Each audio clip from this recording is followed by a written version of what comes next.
இந்த நாள்லயும் நமக்கு கற்றுத் தருகிற காரியம் என்ன அப்படின்னா, ஜெயம் கொள்ளுகிற வாழ்க்கைக்கு நாம் எப்படி ஆயத்தம் பட வேண்டும் இல்லையா? ஜெயம் கொள்ளுகிற வாழ்க்கைக்கு நாம் எப்படி ஆயத்தம் பட வேண்டும்? வாழ்க்கை அப்படின்னா என்ன? வாழ்க்கை அப்படிங்கிறத கர்த்தர் நமக்கு கொடுத்திருக்காங்க இல்லையா? இந்த உலகத்துல நம்ம வாழுகிறோம். இந்த வாழ்க்கைய கர்த்தர் நமக்கு கொடுத்திருக்காங்க. இந்த வாழ்க்கை ஏன் நமக்கு கொடுத்திருக்காங்க? நம்ம இந்த உலகத்துல வாழ்றோமே, எதுக்காக வாழ்றோம்?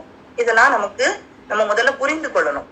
நம்ம எதுக்காக இந்த உலகத்துல வாழ்றோம் அப்படிங்கிறத தெரிந்து, இந்த உலகத்தை தாண்டி நமக்கு கர்த்தர் வைத்திருக்கிற நித்தியத்துக்கு நம்ம போகணும் அப்படிங்கிறது எல்லாருக்கும் தெரியும் தானே? ஏன் நம்ம படைக்கப்பட்டிருக்கிறோம், இந்த காரியங்களை எல்லாம் நம்ம என்ன செய்யணும்? முதல்ல புரிந்து கொள்ளணும். நான் நினைக்கிறேன் நிறைய பேருக்கு இதெல்லாம் தெரியும்னு நினைக்கிறேன். ஆனா ஷார்ட்டா நான் ஜஸ்ட் ஒரு இன்ட்ரோ மாதிரி நான் சொல்லிக்கிட்டு, அடுத்தது நம்ம இதுல இருந்து எப்படி ஜெயம் கொள்ளுகிற ஒரு வாழ்க்கைக்குள்ளால போகணும் அப்படிங்கிறத நான் கற்றுத்தரேன். இன்கேஸ் நீங்க தெரியலன்னா எனக்கு நீங்க அன்மியூட் பண்ணி சொல்லிருங்க, நான் இன்னும் கொஞ்சம் விளக்கி இதை சொல்லி கொடுக்கலாம். ஃபர்ஸ்ட் பாத்தீங்கன்னா, ஆதியாகமம் 5ஆம் அதிகாரத்துல நீங்க பாத்தீங்கன்னா ஃபர்ஸ்ட் வசனம் எப்படி இருக்கும்? ஆதியாகமம் 5ஆம் அதிகாரம் முதல் வசனம் 2வது வசனத்தை நீங்க பாத்தீங்கன்னா, ஆதியிலே தேவன் வானத்தையும் பூமியும் சிருஷ்டித்தார். பூமியானது ஒழுங்கின்மையும் வெறுமையுமாய் இருந்தது. ஆழத்தின் மேல் இருள் இருந்தது. தேவாவியானவர் ஜலத்தின் மேல் அசைவாடி கொண்டிருந்தார். இப்போ செகண்ட் வேர்ஸ்ல என்ன சொல்லியிருக்குன்னா, பூமியானது ஒழுங்கின்மையும் வெறுமையுமாய் இருந்தது. இப்போ நமக்கு தெரியும், வானத்தையும் பூமியையும் சிருஷ்டித்த தேவன் யார் அப்படின்னா நம்முடைய கர்த்தர். அப்படிதானே? பிதாவானவர், பிதா, குமாரன், பரிசுத்தாவியானவர் எல்லாருமே அந்த பரலோகத்துல இருக்கிறாங்க. பூமி ஒழுங்கின்மையும் வெறுமையா இருந்தா, அப்ப பூமியை படைத்த தேவன் ஒழுங்கின்மையும் வெறுமையுமாகவா படைத்தார் இந்த உலகத்தை? பூமியை ஒழுங்கில்லாமையாவா படைச்சாரு, வெறுமையாவா படைச்சாரு? ஏன் இது அப்படி ஆச்சு? யோசிச்சிருக்கீங்களா? இது எப்படி ஒழுங்கின்மை ஆச்சு, வெறுமையாச்சு அப்படின்னு நீங்க பாத்தீங்கன்னா, பரலோகத்துல பிதா, குமாரன், பரிசுத்தாவியானவர் அங்க இருந்தாங்க. அங்க வேற யார் இருந்தாங்கன்னா, படைக்கப்பட்ட தேவதூதர்கள் இருந்தாங்க. இந்த தேவதூதர்கள்ல 3 கேட்டகரிஸா பிரிச்சிருந்தாங்க தேவதூதர்களை. கேப்ரியேல், மிகாவேல், லூசிஃபர். லூசிஃபர் அப்படிங்கிறத நமக்கு தமிழ் பைபிள்ல டைரக்டா கொடுக்கல. ஆனா துதிக்கிறதற்காக, ஆண்டவரை துதித்து மகிமைப்படுத்துகிற ஒரு கூட்டமாக இருந்த ஒரு தேவதூதன் தான் யாரு? லூசிஃபர். அப்ப இந்த கேப்ரியேல் அப்படிங்கிற தேவதூதனுடைய ஒரு கூட்டம், மிகாவேல், அதே மாதிரி லூசிஃபர். இப்ப இவங்களுடைய காரியம், இந்த லூசிஃபர் தேவனையும் துதிக்கிற ஒரு கூட்டம். இவங்களை பத்தின காரியங்கள் எல்லாம் எசேக்கியேல் 28ஆம் அதிகாரம் 12 முதல் 19 வரைக்கும் உள்ள வசனங்கள்ல சொல்லப்பட்டிருக்கும். எசேக்கியேல் 28ஆம் அதிகாரம் 12 முதல் 19 வரைக்கும் உள்ள வசனங்கள்ல சொல்லப்பட்டிருக்கும். நான் இப்ப எல்லாமே வாசிக்க போகல. ஆனா இதுல சொல்லப்பட்டிருக்கிறது என்னன்னா, மனுபுத்திரனே, நீ தீரு ராஜாவை குறித்து புலம்பி அப்படின்னா, அது இந்த லூசிஃபர் அவரை குறித்து சொல்லப்பட்ட காரியம். அவனை நோக்கி சொல்ல வேண்டியது என்னன்னு, நீ விசித்திரமாய் செய்யப்பட்ட முத்திரை மோதிரம், நீ ஞானத்தால் நிறைந்தவன், பூரண அழகுள்ளவன். அதே மாதிரி 14th verseல பாத்தீங்கன்னா, நீ காப்பாற்றுகிறதற்காக அபிஷேகம் பண்ணப்பட்ட கேரு, தேவனுடைய பரிசுத்த பர்வதத்தில் உன்னை வைத்தேன், அக்னிமயமான கற்களின் நடுவே உலாவினாய், நீ சிருஷ்டிக்கப்பட்ட நாள் துவைக்கு உன்னில் அநியாயம் கண்டுபிடிக்கப்பட்டதும் இல்லை, உன் வெளிகளில் குறையற்றதா இருந்தார். இப்படி யார குறித்து சொல்லப்பட்டிருக்குன்னா, இந்த லூசிஃபர் அந்த தூதனை பத்தி சொல்லப்பட்டிருக்கு. அந்த தூதனை பத்தி சொல்லப்பட்டிருக்கும். இந்த தூதன் ஒரு நாள் என்ன போனாருன்னா, விழுந்து போகிறார். என்னன்னா, அவருக்கு இருதயம் மேட்டிமை ஆகுது. சரியா? எல்லாருக்கும் தெரிந்த காரியங்கள் நினைக்கிறேன். ஜஸ்ட் நான் ஞாபகப்படுத்திக்கிறேன். ஏசாயா 14ஆம் அதிகாரம் 12 முதல் 15 வரைக்கும் உள்ள வசனத்துல பாத்தீங்கன்னா, அதுல சொல்லப்பட்டிருக்கும், அதிகாலையின் மகனாகிய விடிவெள்ளியே, நீ வானத்திலிருந்து விழுந்தாயே, ஜாதிகளை ஈனப்படுத்தினவனே, நீ தரையில் கீழே வெட்டப்பட்டாயே, நான் வானத்துக்கு ஏறுவேன், தேவனுடைய நட்சத்திரங்களுக்கு மேலாக என் சிங்காசனத்தை உயர்த்துவேன், வடபுறங்களில் உள்ள ஆராதனை கூட்டங்களின் பர்வதத்தில் வீற்றிருப்பேன் என்றும், நான் மேகங்களுக்கு மேலாக உன்னதங்களில் ஏறுவேன், உன்னதமானவருக்கு ஒப்பாவேன் என்றும் நீ உன் இருதயத்தில் சொன்னாயே, ஆனாலும் நீ அகாதமான பாதாளத்திலே தள்ளிந்து போனாய். சரியா? உன்னை காக்கிறவர்கள் உன்னை உற்று பார்த்து உன்னை குறித்து சிந்தித்து, இவன் தானா பூமியை தத்தளிக்கவும் ராஜ்யங்களை அதிரவும் செய்து அப்படின்னு சொல்லிட்டு போட்டிருக்கும். அப்போ இந்த மாதிரி காரியங்கள். அப்போ இந்த தூதன் என்ன செய்யறான்னா, மேட்டிமை ஆகிறான். இவனை சார்ந்த ஒரு கூட்ட தூதர்களையும் என்ன செய்யறான்? மேட்டிமை அடைய வைக்கிறான். நான் வானத்துக்கு ஏறுவேன், நான் ஆராதனை கூட்டத்துக்கு தலைவன், அவன் என்னையே ஆராதிக்க கூடாது அப்படிங்கிற தேவனோடு தன்னை மேன்மைப்படுத்துகிற ஒரு காரியத்துல யார் வரா? இந்த தூதன் வரான். இந்த தூதன் இப்படி வர்றதுனாலதான் என்ன ஆகுதுன்னா, ஆண்டவர் என்ன பண்றாரு, இந்த தூதனை கீழே தள்ளிடுறாரு. பரலோகத்துல இருந்து கீழே தள்ளப்படுறான்.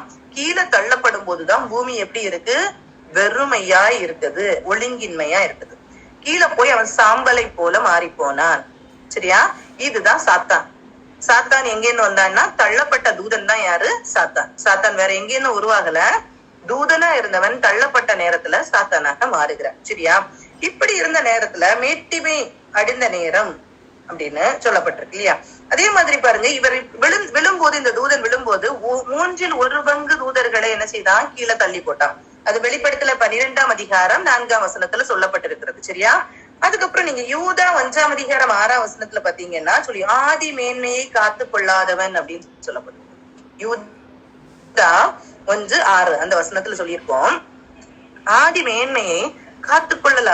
அவன் ஆதியில அவனுடைய பயங்கர மேன்மையாக ஆண்டவர் படைத்தார். தங்களுடைய ஆதி மேன்மையை காத்துக் கொள்ளாமல் தங்களுக்குரிய வாசஸ்தலத்தை விட்டு வந்த தூதர்களையும் மகா நாளில் நியாயத்திற்கு கண்டு நித்திய சங்கிலினாலே கட்டி அந்தகாரத்தில் அடைத்து வைத்திருக்கிறார்.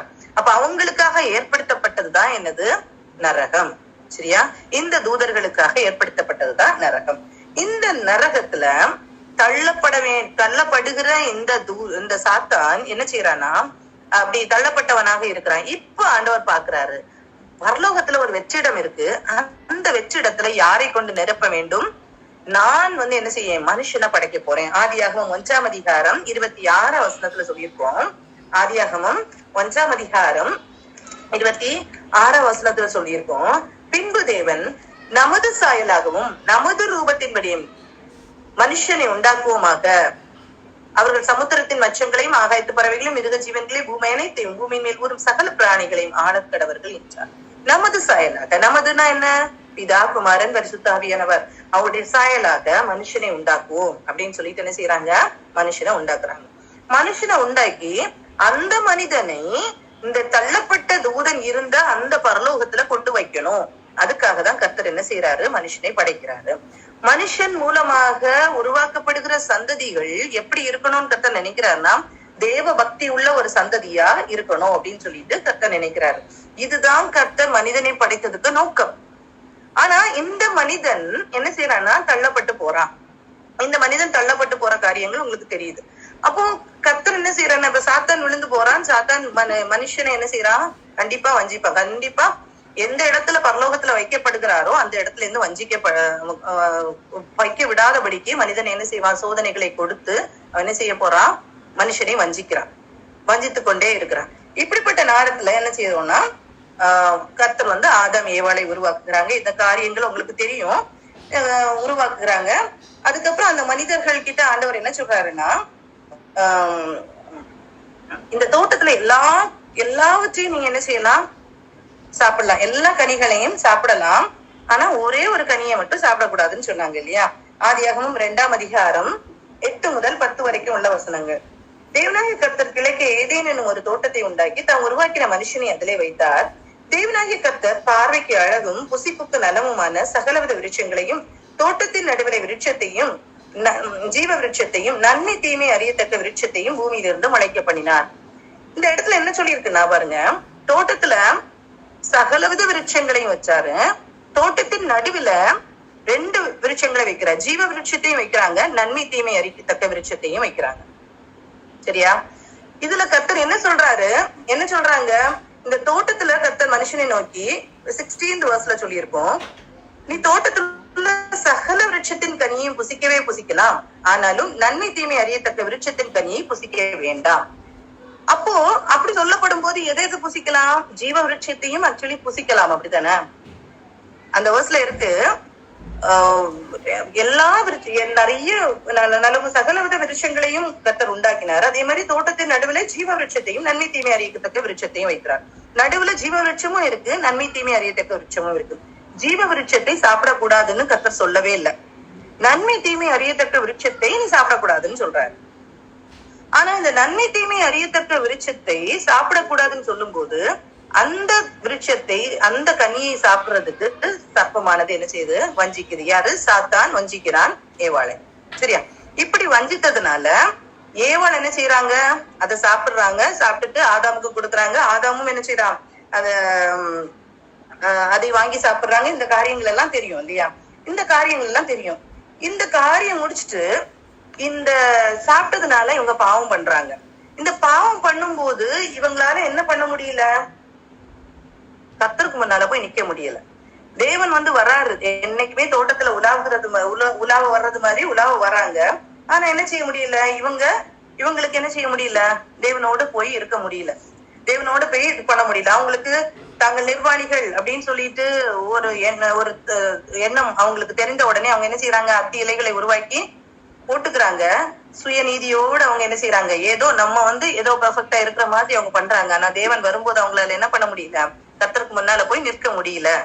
அப்படி முடியாததுனால கர்த்தர் என்ன செய்யறாரு? அவங்களுக்கு அடுத்த ஸ்டெப்புக்கு ஒரு பாதுகாப்பை கொடுக்குறாரு. ஒரு தோல் உடைய கொடுக்குறாரு. இதெல்லாம் எல்லாருக்கும் தெரிந்த காரியங்கள் இல்லையா? சரி, தோட்டத்துல இருந்து கர்த்தர் ஏன் ஆதாமை ஏவாளையும் துரத்தி விடணும்? ஏன் தோட்டத்துல இருந்து துரத்தி விடணும்? தோட்டத்துல இருந்து துரத்தி விட்டது நல்லதா இல்ல தீயதா? துரத்தி விட்டுருக்கணுமா? துரத்தி விட்டுருக்க கூடாதா? யாராவது சொல்லாமே. அது ஒரு பனிஷ்மெண்டா இல்ல அது நல்லதுக்காகவா? கண்டிப்பா தோட்டத்துல இருந்து கர்த்தர் துரத்தி விட்டது நல்ல ஒரு காரியத்துக்காக தான் துரத்தி விட்டாங்க. நீங்க பாருங்க, ஆதியாகமம் 3ஆம் அதிகாரம் 22 முதல் 24 வரைக்கும் உள்ள வசனங்களை பாருங்க. பின்பு தேவனாகிய கர்த்தர், இதோ மனுஷன் நன்மை தீமை அறியத்தக்கவனாய் நம்மில் ஒருவரை போலானான். இப்பொழுதும் அவன் தன் கையை நீட்டி ஜீவ விருட்சத்தின் கனியையும் பறித்து புசித்து என்றைக்கும் உயிரோடு இராதபடிக்கு செய்ய வேண்டும் என்று அவன் எடுக்கப்பட்ட மண்ணை பண்படுத்த தேவனாகிய கர்த்தர் அவனை ஏதேன் தோட்டத்திலிருந்து அனுப்பிவிட்டார். இந்த ஜீவ விருட்சத்துடைய ஸ்பெஷாலிட்டி என்னன்னா, ஜீவ விருட்சத்தின் கனியை புசிக்கிறவனுக்கு என்னைக்குமே என்ன இல்ல? சாவு இல்ல. அப்ப மனிதனை கர்த்தர் படைக்கும் போது தன்னுடைய சாயலாகவும் தன்னுடைய ரூபத்தின் படியும் தான் படைத்தார். அப்ப எந்த பாவமும் இல்லாதபடிக்கு படைத்தார். அந்த தோட்டத்துல இருக்கும் போது ஒருவேளை இந்த ஜீவ விருட்சத்தின் கனியை புசித்திருந்தாங்கன்னா அப்படியே என்ன செய்திருப்பாங்க? எச்சனலா கர்த்தரோட அப்படியே இருந்திருப்பாங்க. எந்த பாவத்துக்கும் அவங்க உட்பட்டு இருந்திருக்க மாட்டாங்க. ஆனா ஜீவ விருட்சத்தின் கனியை அவங்களுக்கு புசிக்க தோணல. நன்மை தீமை அறியத்தக்க விருட்சத்தை எடுத்து நினைச்சிட்டாங்க, புசிச்சுட்டாங்க. இப்ப பாவம் உள்ள வந்தாச்சு.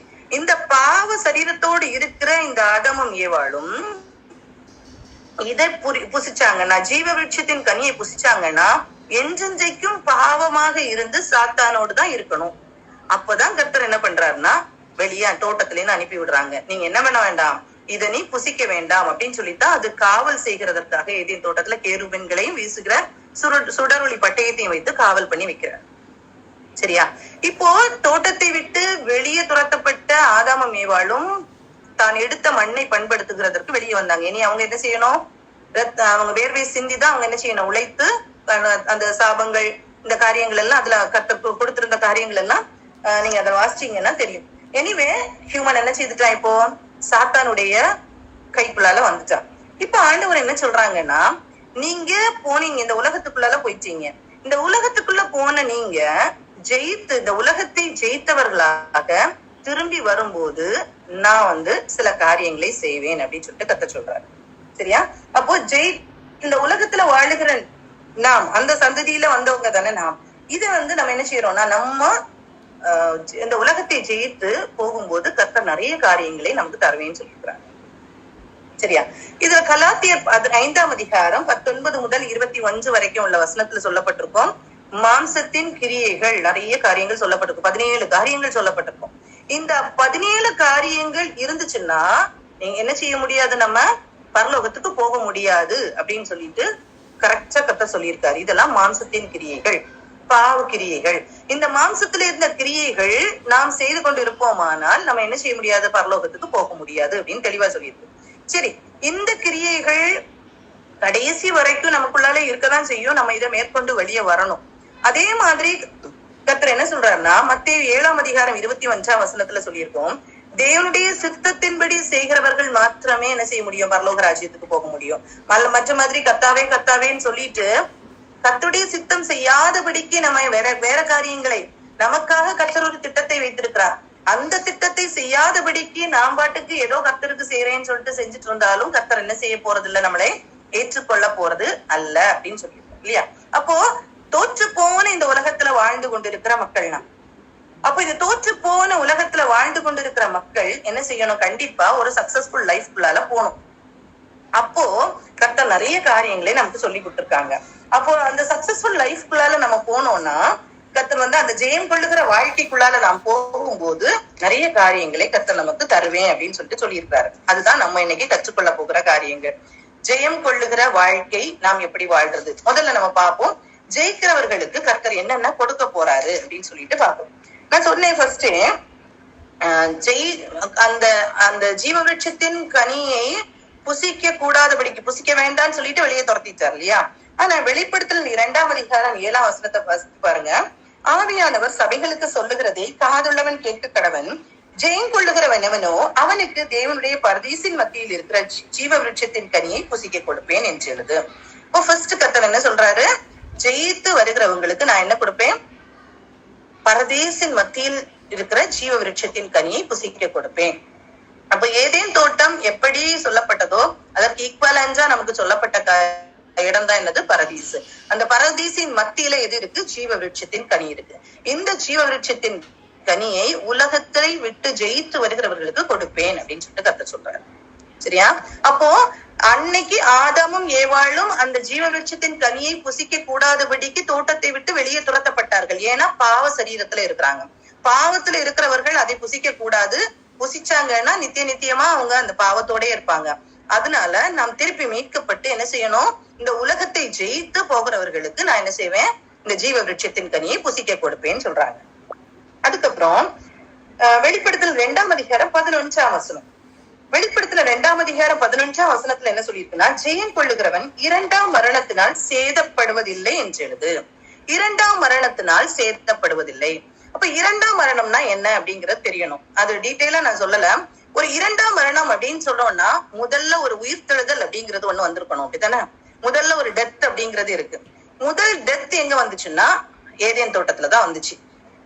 நீங்கள் இந்த நன்மை தீமை அறியத்தக்க விருட்சத்தின் கனியை புசிக்கிற நாள்ல சாகவே சாவீர்கள், அப்படிதானே? இவங்க சரீரம் சாக ஆரம்பித்தது, ஆத்மா செத்து போயிட்டு இல்லையா. அன்னைக்கு செத்த அந்த ஆத்மா திருப்பி கண்டிப்பா உயிர்ப்பிக்கப்படணும். இந்த செத்த ஆத்மா என்ன செய்யணும், உயிர்ப்பிக்கப்படணும். நாம் பாவத்திலாலதான் நம்ம என்ன செய்யறோம், பிறக்கிறோம். தாவீது சொல்றாரு, என் தாயினை பாவத்தில் கற்பந்தரித்தாள் அப்படின்னு சொல்லியிருக்கு. அப்ப பாவத்துலதான் நம்ம பிறக்கிறோம். பிறக்கிற ஒரு பிள்ளையும் பாவத்துலதான் பிறக்குது. அந்த ஒரு ஆளும் அந்த பாவத்துல இருக்கிறவர்களை கர்த்தர் என்ன செய்யறாரு, உயிர்ப்பிக்கிறார். எபேசியர் 2ஆம் அதிகாரம் 1ஆம் வசனத்தை எடுத்து பாத்தீங்கன்னா தெரியும். எபேசியர் 2ஆம் அதிகாரம் 1ஆம் வசனத்துல சொல்லப்பட்டிருக்கும், அக்கிரமங்களினாலும் பாவங்களினாலும் மரித்தவர்களாய் இருந்த உங்களை உயிர்ப்பித்தார் அப்படின்னு சொல்லிட்டு. அப்ப அக்கிரமங்களினாலும் பாவங்களும் மரித்தவர்களாய் இருந்த உங்களை உயிர்ப்பித்தது யாருன்னா இயேசுவின் ரத்தம் தான் நம்மளை என்ன செய்தது, உயிர்ப்பித்தது. அப்போ இயேசுவின் ரத்தத்தையும் இயேசுவையும் விசுவாசித்து நம்முடைய பாவங்களை நாம் அறிக்கை செய்யும் போது, நாம் அறிக்கை செய்த பாவங்களை கர்த்தர் நமக்கு மன்னித்தார் அப்படிங்கிற அந்த நம்பிக்கை வரும்போது நாம் உயிர்ப்பிக்கப்படுகிறோம். அதான் முதலாம் உயிர்த்தெழுதல். அந்த முதலாம் உயிர்த்தெழுதல்ல பங்கு பெற்றவர்களா இருக்கிற நம்முடைய பெயர்கள் ஜீவ புஸ்தகத்துல எழுதப்பட்டிருக்கும். அந்த ஜீவ புஸ்தகத்துல எழுதப்பட்டிருக்கிறவர்கள் மாத்திரம்தான் எங்க போக முடியும், பரலோகத்துக்கு போக முடியும். அப்ப ஜீவ புஸ்தகத்துல எழுதப்பட்டிருக்கிறவர்களுடைய பெயர் கிறுக்கி போடப்படுமான்னு கேட்டா கிறுக்கி போடப்படும். நீங்க வெளிப்படுத்தல் 3ஆம் அதிகாரம் 5ஆம் வசனத்தை நீங்க பாத்தீங்கன்னா சொல்லியிருக்கோம், வெண் வஸ்திரம் தரிப்பிக்கப்படும், ஜீவ புஸ்தகத்திலிருந்து அவனுடைய நாமத்தை நான் கிறுக்கி போடாமல் என் பிதா முன்பாகவும் அவருடைய தூதர் முன்பாகவும் அவர் நாமத்தை அறிக்கையிடுவேன். இவங்களுக்கு ஜெயம் கொள்ளுகிறவர்கள். ஜெயம் கொள்ளுகிறவனுக்கு வெண் வஸ்திரம் தரிப்பிக்கப்படும், ஜீவ புஸ்தகத்திலிருந்து அவருடைய நாமத்தை நான் கிறுக்கி போடாமல் என் பிதா முன்பாகவும் அவருடைய தூதர் முன்பாகவும் அவர் நாமத்தை அறிக்கையிடுவேன். அப்படின்னா கிறுக்கி போடாமல் அப்படின்னு சொன்னா கிறுக்கி போடப்படும், அப்படிதானே? சில நேரத்துல கிறுக்கி போடப்படும். நம்முடைய பெயர் ஜீவ புஸ்தகத்துல எழுதப்பட்ட பிறகும் கிறுக்கி போடுகிறதுக்கு சான்சஸ் இருக்கு. மோசே கூட சொல்லுவார் இல்லையா, என்னுடைய பெயரை கிறுக்கி போடும் அப்படின்னு சொல்லுவாரு ஜனங்களுக்காக ஜெபிக்கும் போது. அப்போ இதே மாதிரி நாம் உயிர்ப்பிக்கப்படும் போது தேவனுடைய ரத்தத்தினால ஆண்டவர் எனக்காக மரித்தார் உயிர்த்தார் அப்படின்னு சொல்லிட்டு நாம் நம்பி நம்முடைய பாவத்தை அறிக்கையிட்டு அவருடைய பிள்ளைகளாக மாறும் போது நம்முடைய பெயர் ஜீவ புஸ்தகத்துல எழுதப்படும். அதான் மனம் திரும்புகிற ஒரு பாவிய நிமித்தம் பரலோக ராஜ்யத்துல மிகுந்த சந்தோஷம் உண்டாயிருக்கும். ஆனா ஒரு நாள் கிறுக்கி போடப்படாதபடிக்கு நாம் காத்துக்கொள்ளணும். அதை கடைசி வரைக்கும் காத்துக்கொள்ள வேண்டியது அவசியமாக இருக்கிறது. அதே மாதிரி வெளிப்படுத்துற 2ஆம் அதிகாரம் 17ஆம் வசனத்தில் சொல்லியிருக்கும், மறைவான மன்னாவை புசிக்க கொடுத்து வேறு ஒருவனும் அறியக்கூடாததுமாய்க்கு புதிய நாமத்தை கொடுப்பேன். ஜெயங்கொள்ளுகிறவனுக்கு நான் இந்த புதிய நாமத்தை கொடுப்பேன் அப்படின்னு சொல்லிட்டு கர்த்தர் சொல்றாரு. அதே மாதிரி வெளிப்படுத்தல 3ஆம் அதிகாரம் 12ஆம் வசனத்துல சொல்லியிருக்கோம், அவனை என் தேவனுடைய ஆலயத்திலே தூணாக்குவேன். அவனை என் தேவனுடைய ஆலயத்தில் தூணாக்குவேன். புதிய எருசலேமாகி என் தேவனுடைய நகரத்தின் நாமத்தையும் என் புதிய நாமத்தையும் அவன் மேல் எழுதுவேன். இதெல்லாம் ஜெயம் கொள்ளுகிறவர்களுக்கு கர்த்தர் கொடுக்கிற கிஃப்ட்ஸ். சரியா, ஒரு ரிவார்ட்ஸ் நம்ம சொல்லலாம். வெளிப்படுத்தல 3:21 சொல்லியிருக்கோம், என்னுடைய சிங்காசனத்தில் என்னோட கூட உட்காரும்படி அருள் செய்வேன். ஜெயம் கொள்ளுகிறவர்களுக்கு கர்த்தருடைய சிங்காசனத்துல உட்கார்றதுக்கு, அவரோடு கூட உட்காருகிறதற்கு அருள் செய்வார். கர்த்தரோடு உட்கார்றதுக்கு அதான் ஒரு இடத்தை நான் ஆயத்தம் பண்ண போகிறேன் அப்படின்னு சொன்னார் இல்லையா. அதே மாதிரி ஜெயம் கொள்ளுகிறவர்களுக்கு வெளிப்படுத்தல 21ஆம் அதிகாரம் 7ஆம் வசனம், எல்லாவற்றையும் சுதந்திரித்துக் கொள்ளுவான், நான் அவன் தேவனாயிருப்பேன், அவன் என் குமாரனாயிருப்பான் அப்படின்னு சொல்லிட்டு சொல்லப்பட்டிருக்கும். அப்போ அப்படி கர்த்தர் இந்த உலகத்தை ஜெயித்து வாழுகிறவர்களுக்கு இவ்வளவு பெரிய காரியத்தை எல்லாம் செய்வேன் அப்படின்னு சொல்லியிருக்காரு. இவ்வளவு பெரிய காரியத்தை செய்வேன்னு சொல்ல, அப்ப நம்ம ஜெயிக்கிற ஒரு வாழ்க்கை வாழணுமா வேண்டாமா? கண்டிப்பா நாம் ஜெயிக்கிற ஒரு வாழ்க்கை வாழணும். அப்படித்தானே?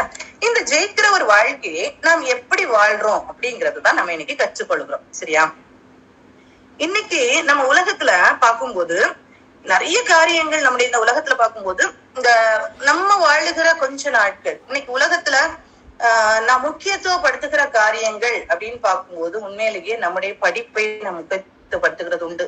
படிக்க வேண்டாம் இல்ல, படிக்காம நம்முடைய வாழ்க்கையில நமக்கு இந்த உலகத்துல வாழ முடியாது. தேவைகள் சந்திக்கப்படுகிறதற்கு நமக்கு காசு அப்படிங்கிறது வேணும், சோ வேலைங்கிறது வேணும், இந்த காரியங்கள் எல்லாம் இருக்கு.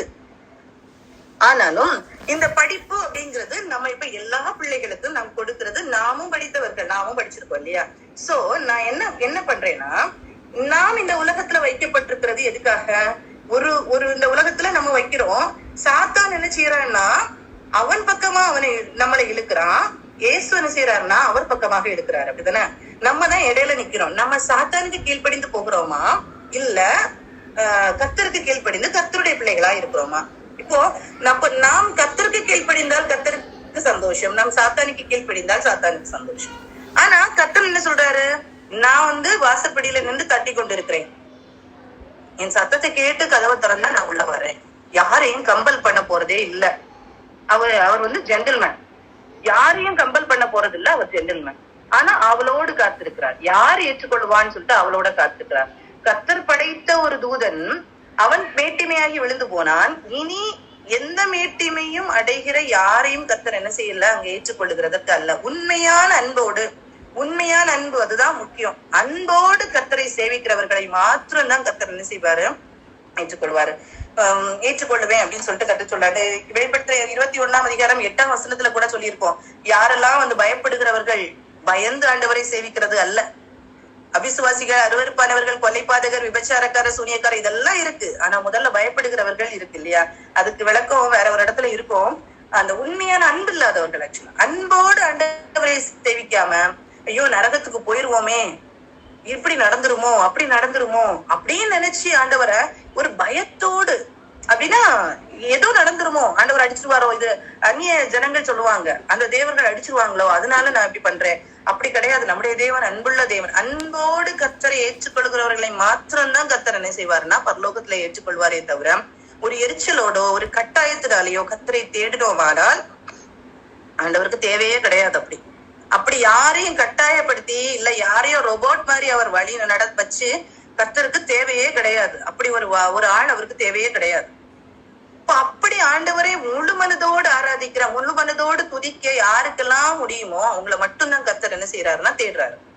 சரியா? சோ இந்த வேர்ல்டுங்கிறது நமக்கு வைக்கப்பட்டுள்ள ஒரு டெஸ்டிங் ஏரியா. இந்த இடத்துல நம்ம எப்படி டெஸ்ட் இது பண்ணி நம்ம அதுக்கு எவ்வளவு ஸ்கோர் பண்றோமோ அதுக்கேற்ற மாதிரிதான் கர்த்தர் என்ன செய்ய போறாருன்னா நமக்கு தர போறாரு, நமக்கு அந்த ரிவார்ட்ஸ் கொடுக்க போறாரு. இந்த உலகத்துல நம்ம ஸ்கூலிங்ஸ் பண்றோம் இல்லையா, ஸ்கூலிங்ஸ் பண்றோம், எல்லாம் பண்றோம், கற்றுக்கொள்கிறோமே. நம்ம இன்னைக்கு ஸ்கூல்ல நம்ம கற்றுக்கொண்டு நம்ம சப்ஜெக்ட கற்றுக்கொண்டு ஒரு எக்ஸாம் எழுதிதான் நம்ம அடுத்த லெவலுக்கு போறோம்.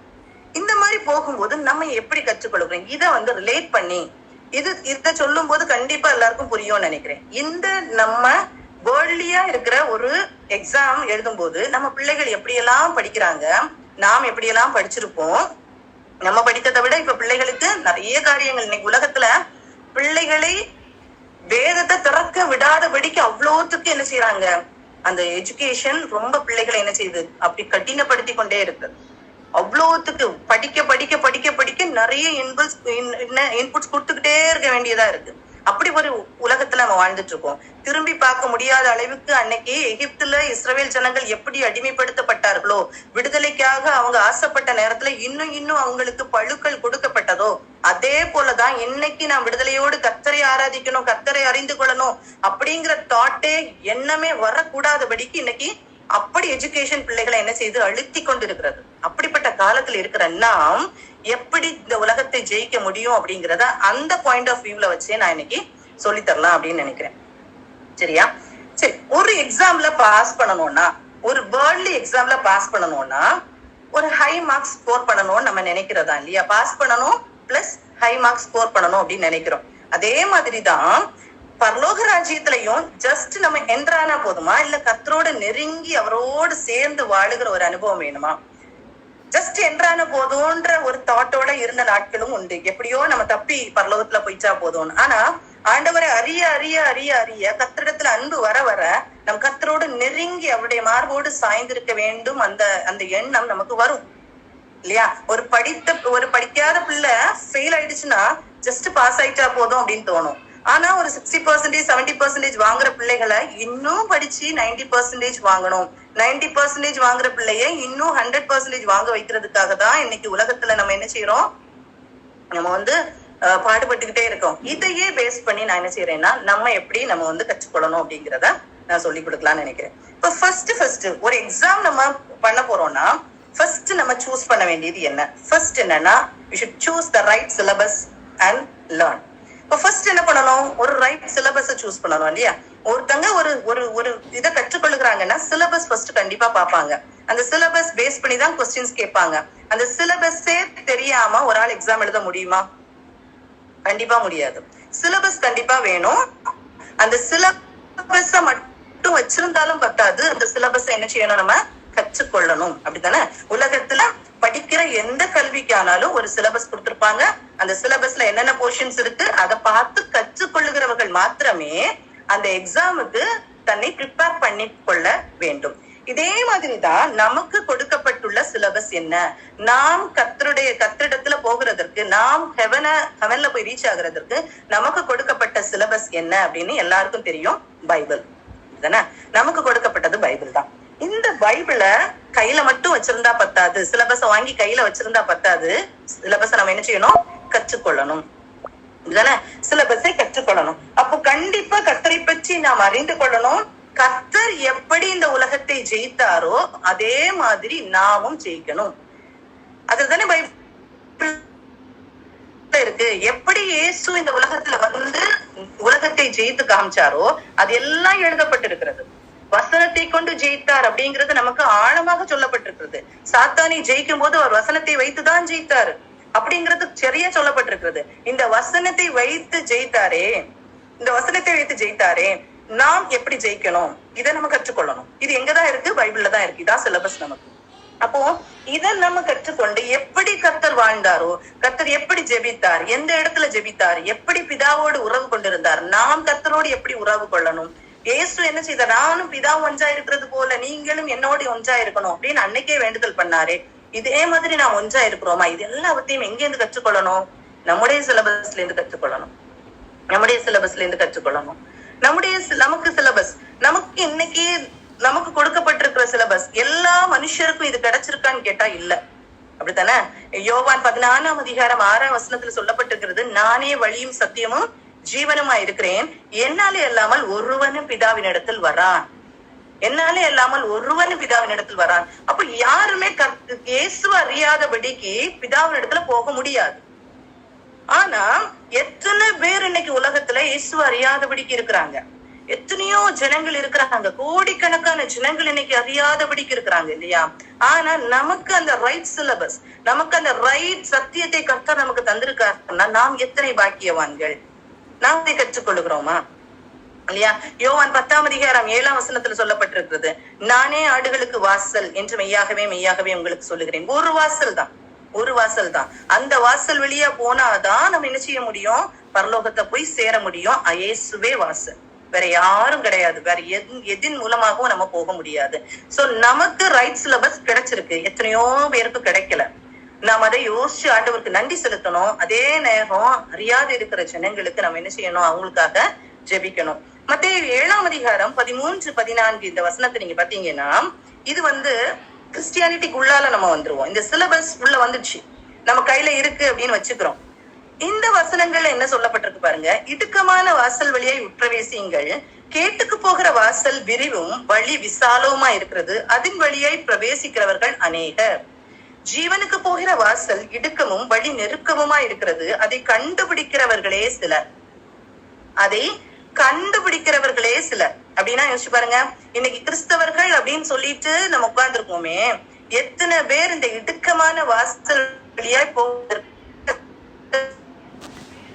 எத்தனை பேர் திறந்த வாசல்ல வழி விசாலமா இருக்கிற வாசல்ல போகிறதுக்கு ரெடியா இருக்கிறாங்க இல்லையா? ஃபர்ஸ்ட் சிலபஸ் கிடைக்காம எத்தனையோ ஜனங்கள் இருக்கிறாங்க. இன்னைக்கு சிலபஸ் கிடைச்சிட்டும் அறியாதபடிக்கு இந்த இந்த இந்த இந்த இடுக்கமான வாசலை கண்டுபிடிக்காதபடிக்கு இருக்கிறவர்கள் எத்தனை பேர். நான் நினைக்கிறேன் பை காட்ஸ் கிரேஸ் நமக்கு இந்த வாசல் நாம் அறிந்திருக்கிறோம். இந்த இடுக்கமான வாசல் கடினமாக தான் இருக்கும், கொஞ்சம் கஷ்டமா தான் இருக்கும். அதுல போகிறதுக்கு சோதனைகள் வரும், கஷ்டங்கள் வரும். எல்லாவற்றையும் தாண்டி அல்லேலூயா பாடி அலைகளை தாண்டி நாம் போக வேண்டியது கட்டாயமாக இருக்கிறார். அதற்குதான் பரிசுத்த ஆவியானவர் நம்மளோடு இருந்து நமக்கு கம்ஃபர்டரா இருக்கிறாரு, நமக்கு வழிகாட்டியா இருக்கிறாரு இல்லையா? வசனங்கள் மூலமாக நாம் ஆற்றப்படுகிறோம், தேற்றப்படுகிறோம். ஏசு நமக்கு வாழ்ந்து காட்டி இருக்கிறார். நமக்கு என்ன தேவைகளோ நம்ம ஆண்டவர்கிட்ட கேட்டு அந்த சமாதானத்தை நாம் பெற்றுக்கொள்ளுகிற ஒரு அனுபவம் நமக்கு கொடுக்கப்பட்டிருக்கிறது.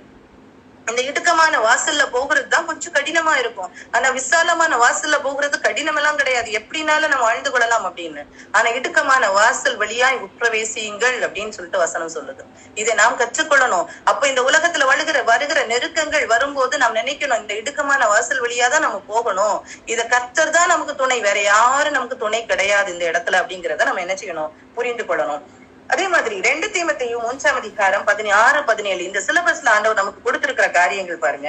வேத வாக்கியங்கள் எல்லாம் தேவ ஆவியினால் அருளப்பட்டிருக்கிறது, தேவனுடைய ஆவியினால நமக்கு கொடுக்கப்பட்ட வார்த்தைகள். தேவனுடைய மனுஷன் தேறினவனாகி எந்த நற்கரையும் செய்ய திராடி உள்ளவனாகவும் இருக்கும்படியாக, தேவனுடைய மனுஷன் தேறினவனாகவும் எந்த நற்கிரியும் செய்ய திராணி தகுதி உள்ளவனாகவும் இருக்கும்படியாக அவைகள் உபதேசத்துக்கும் கடிந்து கொள்ளுதலுக்கும் சீர்திருத்தலுக்கும் நீதியை படிப்பிக்குதலுக்கும் பிரயோஜனம் உள்ளவைகளா இருக்கிறது. அந்த வசனம் என்ன செய்யும்னா நம்மளை போதித்து நடத்தும், நம்மை கடிந்து கொள்ளும், நம்முடைய மனசாட்சியை கடிந்து கொள்ளும். நாம் தவறு செய்யும் போது நம்மளை கடிந்து கொள்ளணும். கடிந்து கொள்ளாதபடிக்கு நாமே நம்முடைய சுயநீதிகளை நாம் கொடுத்து கொண்டே இருப்போம். ஆனால் மனசாட்சி செத்து போயிடும். நம்மளை சீர்திருத்துகிறதற்கு அந்த வசனம் நமக்கு யூஸ்ஃபுல்லா இருக்கு. நமக்கு நீதியை படிப்பிக்கும். எது நீதி எது சத்தியம் அப்படிங்கிறத படிப்பிக்கும். நீதிகள் உண்டு, அந்த நீதியின் படிதான் நம்ம வாழணும். அத்தி இலைகளை போர்த்தி கொண்டு நாம் வாழ முடியாது, கர்த்தருக்கு முன்னால நிற்க முடியாது. நீதியை நாம் நடப்பிக்கிறவர்களாக இருக்கணும். அது கற்றுத் தருகிறது வசனம் தான். அப்படி இருக்கிறது சரியா? இப்படி நாம் அந்த சிலபஸ கரெக்டா யூஸ் பண்ணும் போதுதான் நாம் என்ன செய்ய முடியும்னா இந்த உலகத்தை ஜெயிக்கிறவர்களா இருக்க முடியும். தாவீது சொல்றாரு பாருங்க, 119 சங்கீதத்துல 11 வசனத்தை எடுத்தீங்கன்னா, நான் உமக்கு விரோதமாய் பாவம் செய்யாதபடிக்கு உமது வாக்கை என் இருதயத்தில் வைத்து வைத்தேன். நான் பாவம் செய்யாத ஒரு வாழ்க்கை வாழணும்னா என்ன சொல்லியிருக்கு? உமது வாக்கை என் இருதயத்தில் வைத்து வைத்தேன் அப்படின்னு சொல்லிட்டு சொல்றாரு.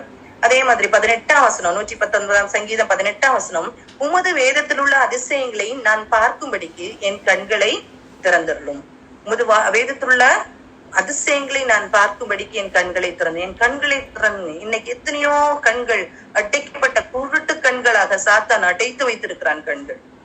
ஆனா எனக்கு அந்த கண்களை, வேதத்திலுள்ள ரகசியங்களை நான் புரிந்து கொள்ளணும் ஆண்டவரே அப்படின்னு ஒரு ஜெபத்தோடு நம்ம இருப்போமானால் நம் கண்கள் திறக்கப்பட்டவர்களா இருக்கும். இல்லைன்னா நிறைய காரியங்கள், நிறைய சத்தியத்துக்கு நம்முடைய கண்கள் அடைக்கப்பட்டு போயிடும். நமக்கு புரியவே முடியாத நிலைமையில நம்ம இன்னைக்கு இருந்து கொண்டிருக்கோம். 105வது வசனம், 119ஆம் சங்கீதம் 105ஆம் வசனம், உம்முடைய வசனம் என் கால்களுக்கு தீபமும் என் பாதைக்கு வெளிச்சமா இருக்கிறது. இந்த வசனம் வந்து எல்லாருக்கும் தெரியும். உம்முடைய வசனம் என் கால்களுக்கு தீபமும் என் பாதைக்கு வெளிச்சமா இருக்கிறது. ஆனா இந்த வசனம் கால்களுக்கு தீபம் பாதைக்கு வெளிச்சம்னு யோசிச்சு பாருங்க. ஒரு ஸ்டெப் நம்ம எடுத்து வைக்கும் போதும் வசனத்தின்படி நாம் இருந்தோமானால் நாம் விலகாதபடிக்கு, நம்ம என்ன விழுந்து போக்காதபடிக்கு நாம் காத்துக்கொள்ளப்படும். வசனம் கால்களுக்கு தீபமா இருக்கணும், பாதிக்கு வெளிச்சமா இருக்கணும். நம்ம போகிற வழி சரியா தவறா இது எல்லாவற்றையும் காட்டுகிறது வசனம் தான். இந்த வசனத்தை கற்றுக்கொண்டால் மாத்திரமே, இந்த சிலபஸை கற்றுக்கொண்டால் மாத்திரமே நம்முடைய வாழ்க்கை ஒரு ஜெயமுள்ள வாழ்க்கையாக மாறும். சரியா? ஜெயமுள்ள வாழ்க்கையாக மாறும். சரி, செகண்ட், நம்ம சிலபஸ் வாங்கியாச்சு, சிலபஸை எடுத்துக்கொண்டோம். அதுக்கப்புறம் நம்ம என்ன பண்றோம்? அந்த சிலபஸை கற்றுக்கொள்ளுகிறோம் இல்லையா? அடுத்தது என்ன பண்ணுவாங்க? இந்த ஜஸ்ட் நம்ம வந்து எல்லாத்தையும் படிச்சிட்டோம் அப்படின்னு சொல்லிட்டு விட்டுருவாங்களா? இல்ல. செகண்ட் என்ன பண்ணுவோம்? நல்ல எஃபோர்ட் போடுவாங்க. ஒரு எக்ஸாமுக்கு போனோம்னா நல்ல எஃபோர்ட் போடுவாங்க. அத ரிமெம்பர் பண்ணுவாங்க. எது எது எது எது எக்ஸாமுக்கு கேக்குறாங்களோ அதை ரிமெம்பர் பண்ணி எழுதணும். அப்படித்தானே? எக்ஸாமுக்கு நான் படிச்சுட்டேன் அப்படின்னு சொல்லிட்டு முடிக்கிறதோட அல்ல, ஒரு எக்ஸாம் போகும்போதும் அவங்க அதை என்ன செய்யணும்? பேப்பர்ல எழுதணும். எழுதுறதுக்கு என்ன செய்யணும்? திரும்ப திரும்ப திரும்ப திரும்ப படிச்சு அதை ரிமெம்பர் பண்ணி வச்சிருந்தா மாத்திரம்தான் அதை எழுத முடியும். இதுதானே?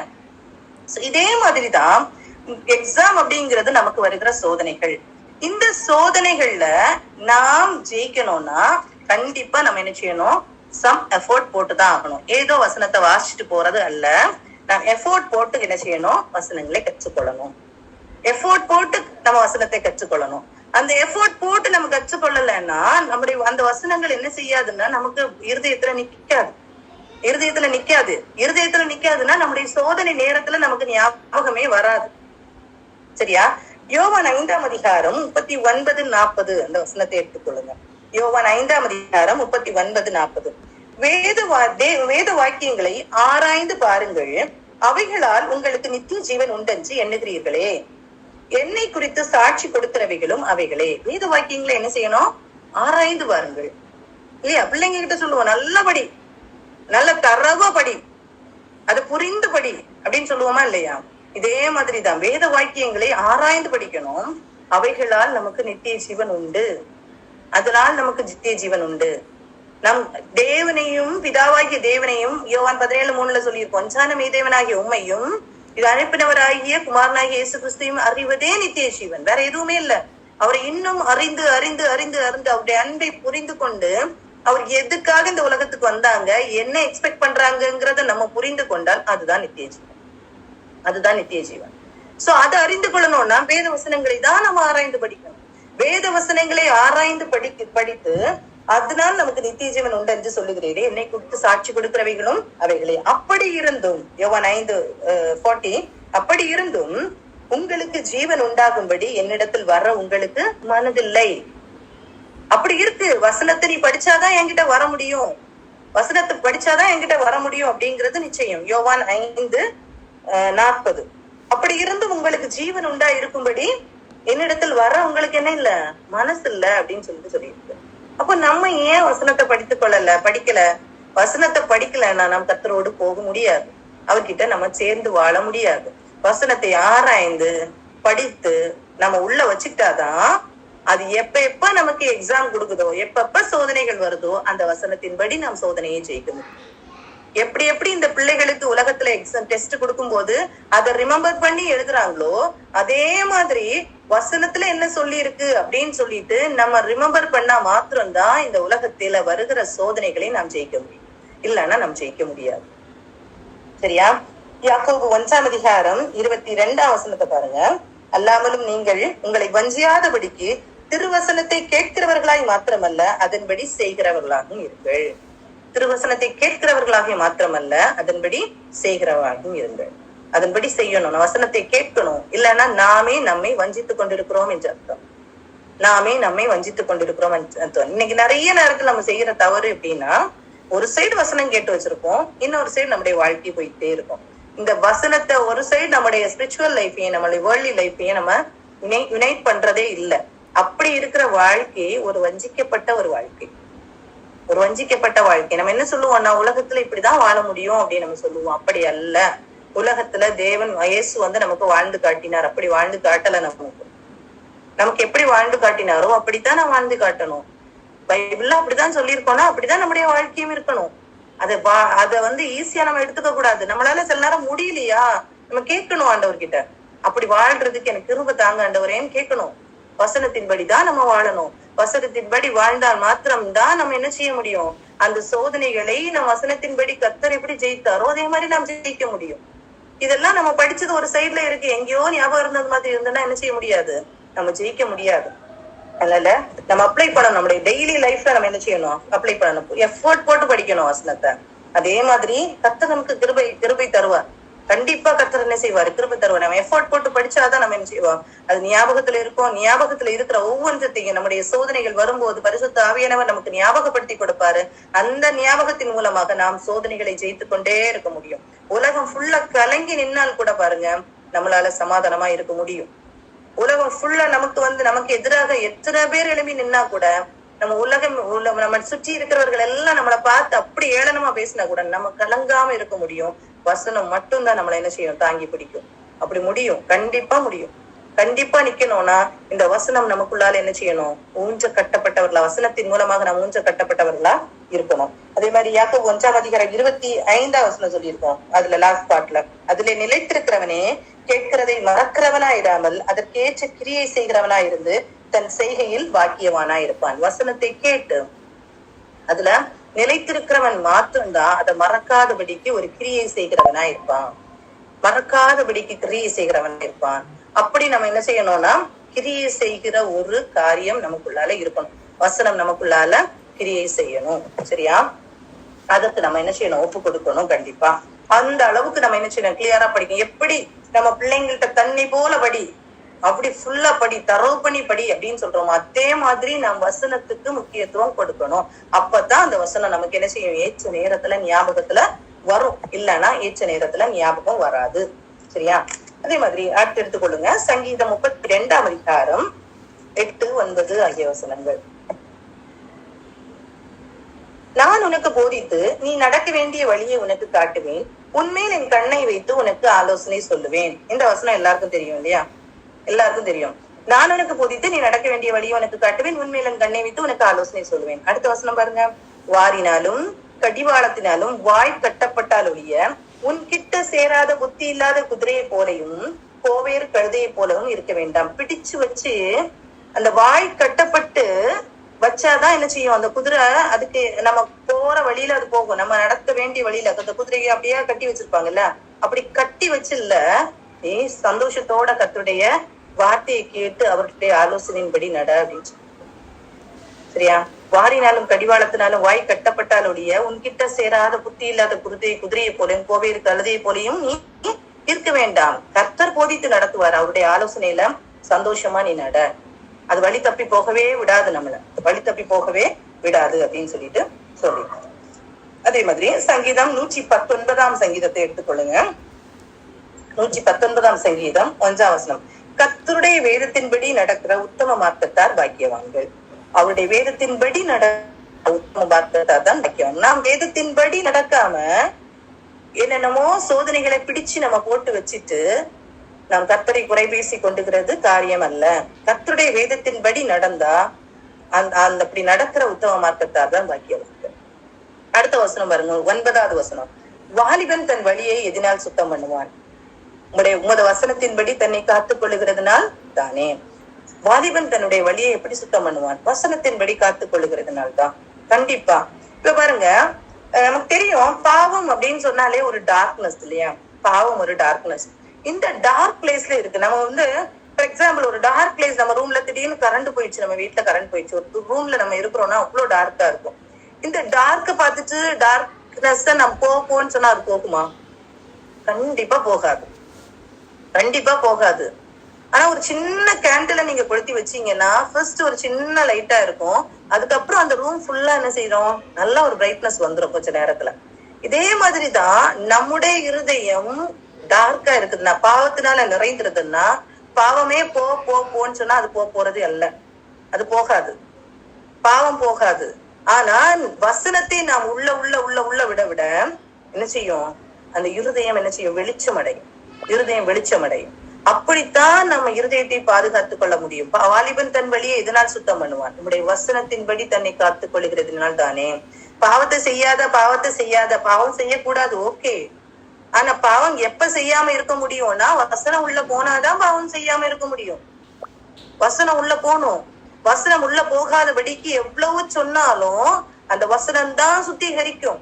வசனம் உள்ள போகாதபடிக்கு எவ்வளவுதான் நம்ம சொன்னாலும் அது மியார் அட்வைஸா மட்டும்தான் இருக்குமே தவிர அது உள்ள போகாது. அது பெரிய ஒரு மாற்றத்தை நமக்கு தராது. அப்போ வசனம் கண்டிப்பா போகணும். அதே மாதிரிதான் கர்த்தர் சொல்றாரு இல்லையா, ஒரு பிசாசு பிடித்த ஒரு மனிதன், அவன்கிட்ட இருந்து அந்த பிசாசை துரத்தி விடலாம், ஒரு டெலிவரன்ஸ் கிடைச்சிரும். அந்த டெலிவரன்ஸ் கிடைச்ச உடனேயே நாம் வெற்றி பெற்று விட்டோம் என்பது அல்ல. அதுக்கப்புறம் அந்த பிசாசு என்ன செய்யும்? போய் வெளியே சுத்தி பார்த்துட்டு எங்கேயுமே இளைப்பாற இடம் இல்லைன்னா திரும்பி வந்து பார்க்கும்.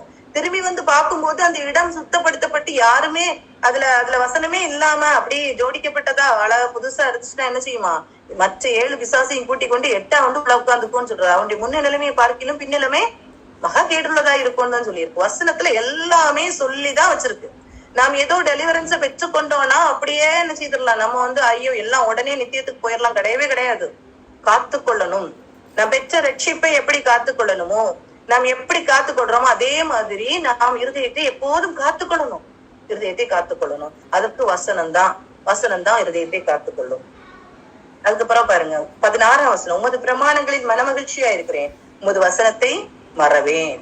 உமது பிரமாணங்களின் மனமகிழ்ச்சியா இருக்கிறேன், உமது வசனத்தை மறவேன். 33ஆம் வசனம், கர்த்தாவே உமது பிரமாணங்களின் வழியே எனக்கு போதியும், முடிவு பரியந்தம் நான் அதை காத்துக்கொள்வேன்.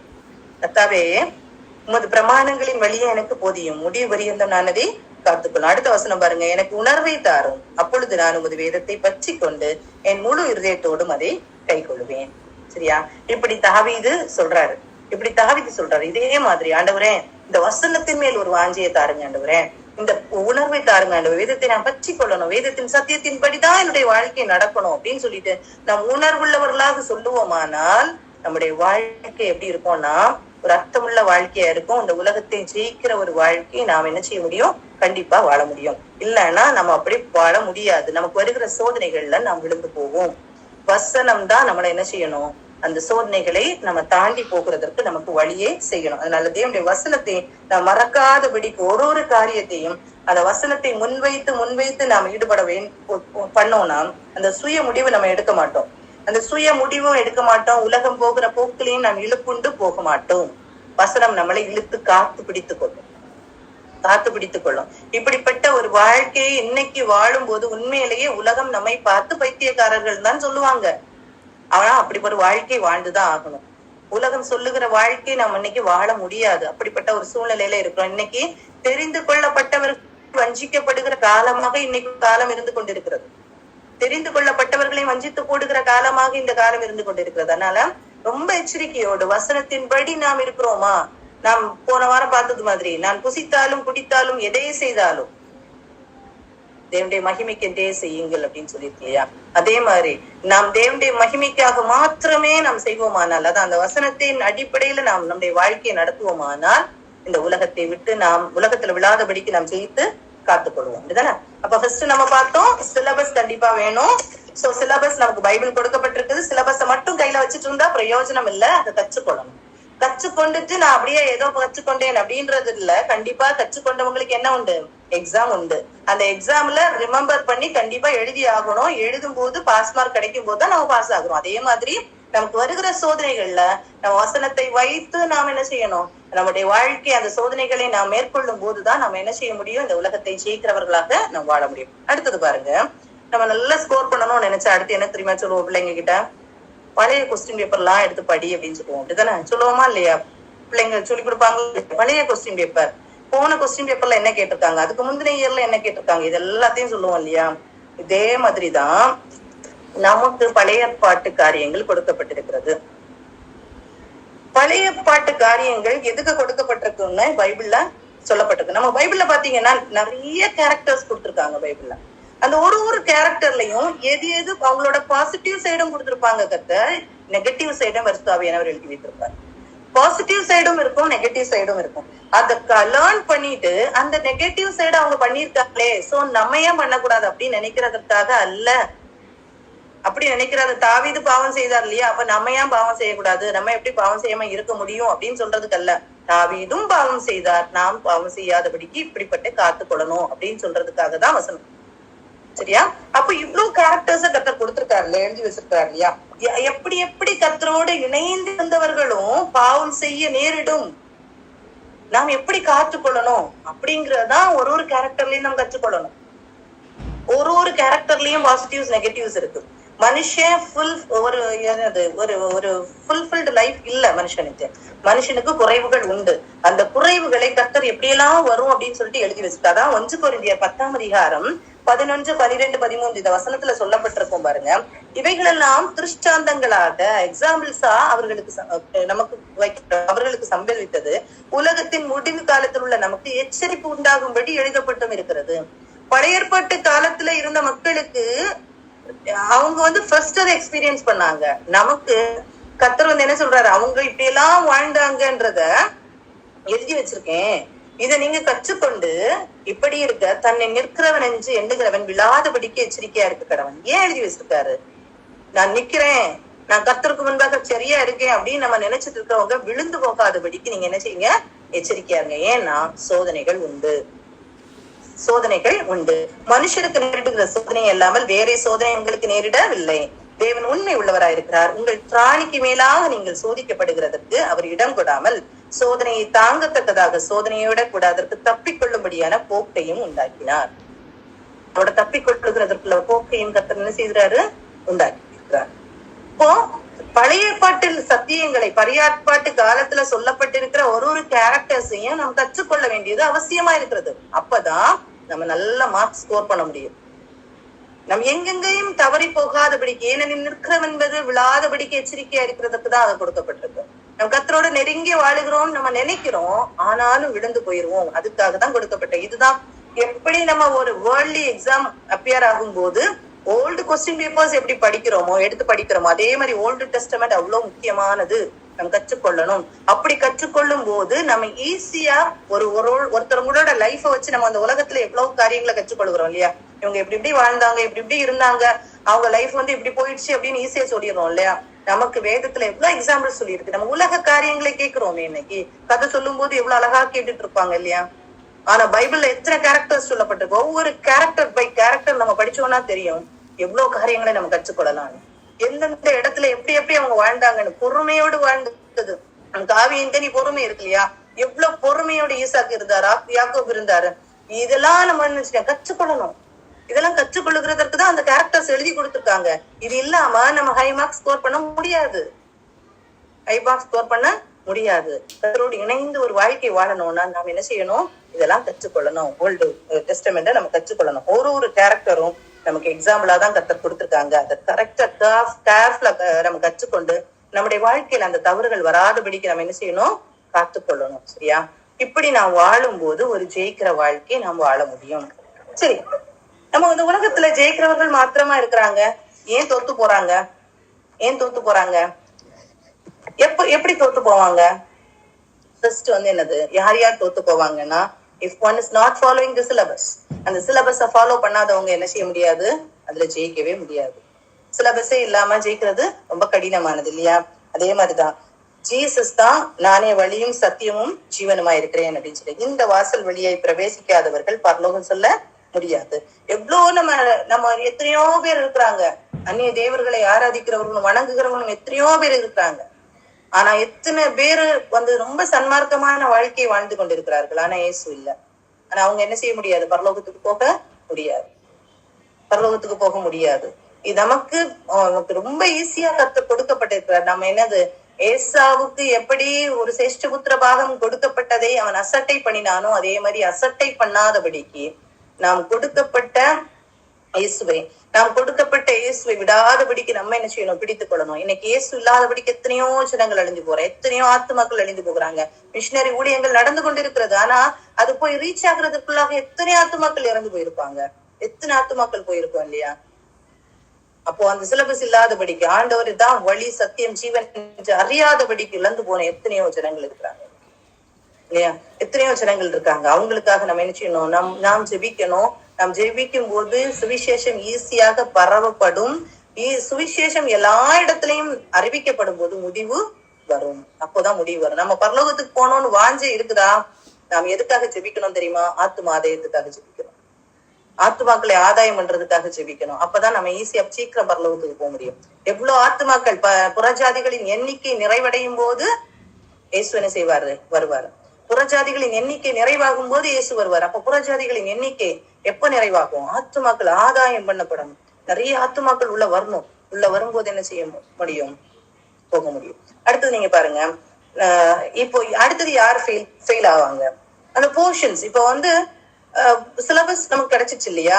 இந்த சிலபஸை சரியா படிக்கலன்னு வச்சுக்கோங்க, படிக்காதவங்க எக்ஸாமே அப்பியர் ஆக முடியாது. ரொம்ப கஷ்டமா தான் இருக்கும். அப்படியே அப்பியர் ஆனாலும் கண்டிப்பா ஃபெயில் ஆயிடுறாங்க. அதே மாதிரி கரெக்டா அதை ரிமெம்பர் பண்ணி எக்ஸாம் எழுதணும். அப்படிதானே? இதுதான் வழி நமக்கு தெரியுது. இதுதான் வழின்னு தெரிஞ்சிட்டும் வேதத்தை படிக்காதவர்கள் எப்படி ஜெயிக்க முடியும்? இதுதான் சிலபஸ் தெரியும். இதுதான் சிலபஸ் தெரிஞ்சும் படிக்காம இருக்கிறவங்க ஜெயிக்க மாட்டாங்க இல்லையா? அதே மாதிரிதான் இதுதான் சிலபஸ் தெரியும், இதுதான் இந்த பைபிள் தான் உலகத்துக்கு கொண்டு போகும், இந்த வசனத்தின்படிதான் கர்த்தர் நியாயம் தீர்ப்பார், எல்லாம் தெரியும், தெரிந்தும் படிக்காம இருந்தா நாம் தோத்து போவோம், ஜெயம் கொள்ள முடியாது. சரியா? அதே மாதிரி நம்முடைய வாழ்க்கையில அதை அப்ளை பண்ணி வாழலன்னாலும் நம்ம என்ன செய்ய முடியாது? ஜெயிக்க முடியாது. ஏன்னா இப்ப எக்ஸாமுக்கு போறாங்க, எக்ஸாம்ல ஜஸ்ட் ஏதோ படிச்சுட்டு போய் எழுதுறதுக்கு உட்கார்ந்து இருக்காங்கன்னு வச்சுக்கோங்க. எக்ஸாம் வருது. அந்த எக்ஸாம் டைம்ல மறந்து போயிடுச்சுன்னா என்ன ஆகும்? எக்ஸாம்ல மறந்து போயிடுச்சு இல்ல, நம்ம தப்பா எழுதிட்டோம், ஒரு கொஸ்டின் கேட்டதுக்கு இன்னொரு கொஸ்டின் எழுதி வச்சுட்டோம், மார்க் போடுவாங்களா? இல்ல, நம்ம எக்ஸாமே எழுத முடியல, எழுதல அப்படின்னா நம்ம பாஸ் ஆயிட முடியுமா? இல்ல. கண்டிப்பா எக்ஸாம்ஸ் நம்ம ஃபேஸ் பண்ணிதான் ஆகணும். அந்த எக்ஸாம ஃபேஸ் பண்ணும்போது ஒரு எக்ஸாமுக்கும் என்னென்ன கேள்வி கேட்கிறாங்களோ அதுக்கேற்ற பதில கொடுக்கணும் இல்லையா? அதே மாதிரிதான் நமக்கு வருகிற சோதனையே கரெக்டான காரியத்தை வைத்து கர்த்தர் எப்படி ஜெயிச்சாரோ, இயேசு எப்படி ஜெயிச்சாரோ அதே மாதிரி கரெக்டா நம்ம என்ன செய்யணும்? ஜெயிக்கணும். அதற்குதான் தரவு ஸ்டடி வேணும். நம்ம கர்த்தரை நம்ம நல்லா அறிந்து வைத்திருக்கணும். கர்த்தரை நம்ம அறிந்து வைத்திருக்கோம், நம்ம வசனத்தை அறிந்து வைத்திருக்கிறோம். ஆனால் மீனிங் என்ன? நம்ம இயேசுவை அறிந்து வைத்திருக்கிறோம். இயேசு எப்படி நம்ம கற்றுக் கொடுத்தாரோ அதை அறிந்து வைத்திருக்கிறோம். அந்த கற்றுக் கொடுப்பதின் படி நாம் வாழும் போதுதான் நம்ம என்ன செய்ய முடியும்? கர்த்தரோடு இணைந்த ஒரு வாழ்க்கையை நம்ம என்ன செய்ய முடியும்? வாழ முடியும். இப்போ ஃபர்ஸ்ட் சிலபஸ் நமக்கு கிடைச்சிச்சு. அந்த சிலபஸ் கிடைச்ச ஒரு பெரிய பாக்கியம் நமக்கு. அந்த சிலபஸை பற்றி கொண்டும் நாம் படிக்காதவர்களா இருப்போமானால் நாம் தோத்து போவோம். இந்த உலகத்துல நம்ம தோத்து போயிடும். அதே மாதிரி வாழ்க்கையில அப்ளை பண்ணாம இருந்தாலும் நம்ம என்ன செய்வோம்? தோத்து போயிருவோம். அதான் வசனம் சொல்லுது பாருங்க, 1 கொரிந்தியர் 9:25 வசனம் சொல்லுது, பந்தயத்திற்கு போராடுகிற யாவரும் எல்லாவற்றிலையும் இச்சை அடக்கமா இருப்பார்கள். அப்ப உலகத்துல வாழும் போது நமக்கு ஆசைகள் நிறைய வருது. ஆனா தேவ பிள்ளைகள் எல்லாவற்றிலும் இச்சை அடக்கத்தோடு இருக்கணும். இச்சை அடக்கத்தோட இருக்கணும். அப்படி இருக்கும் போதுதான் நம்ம என்ன செய்யணும்? பந்தயத்துல ஜெயிக்க முடியும்.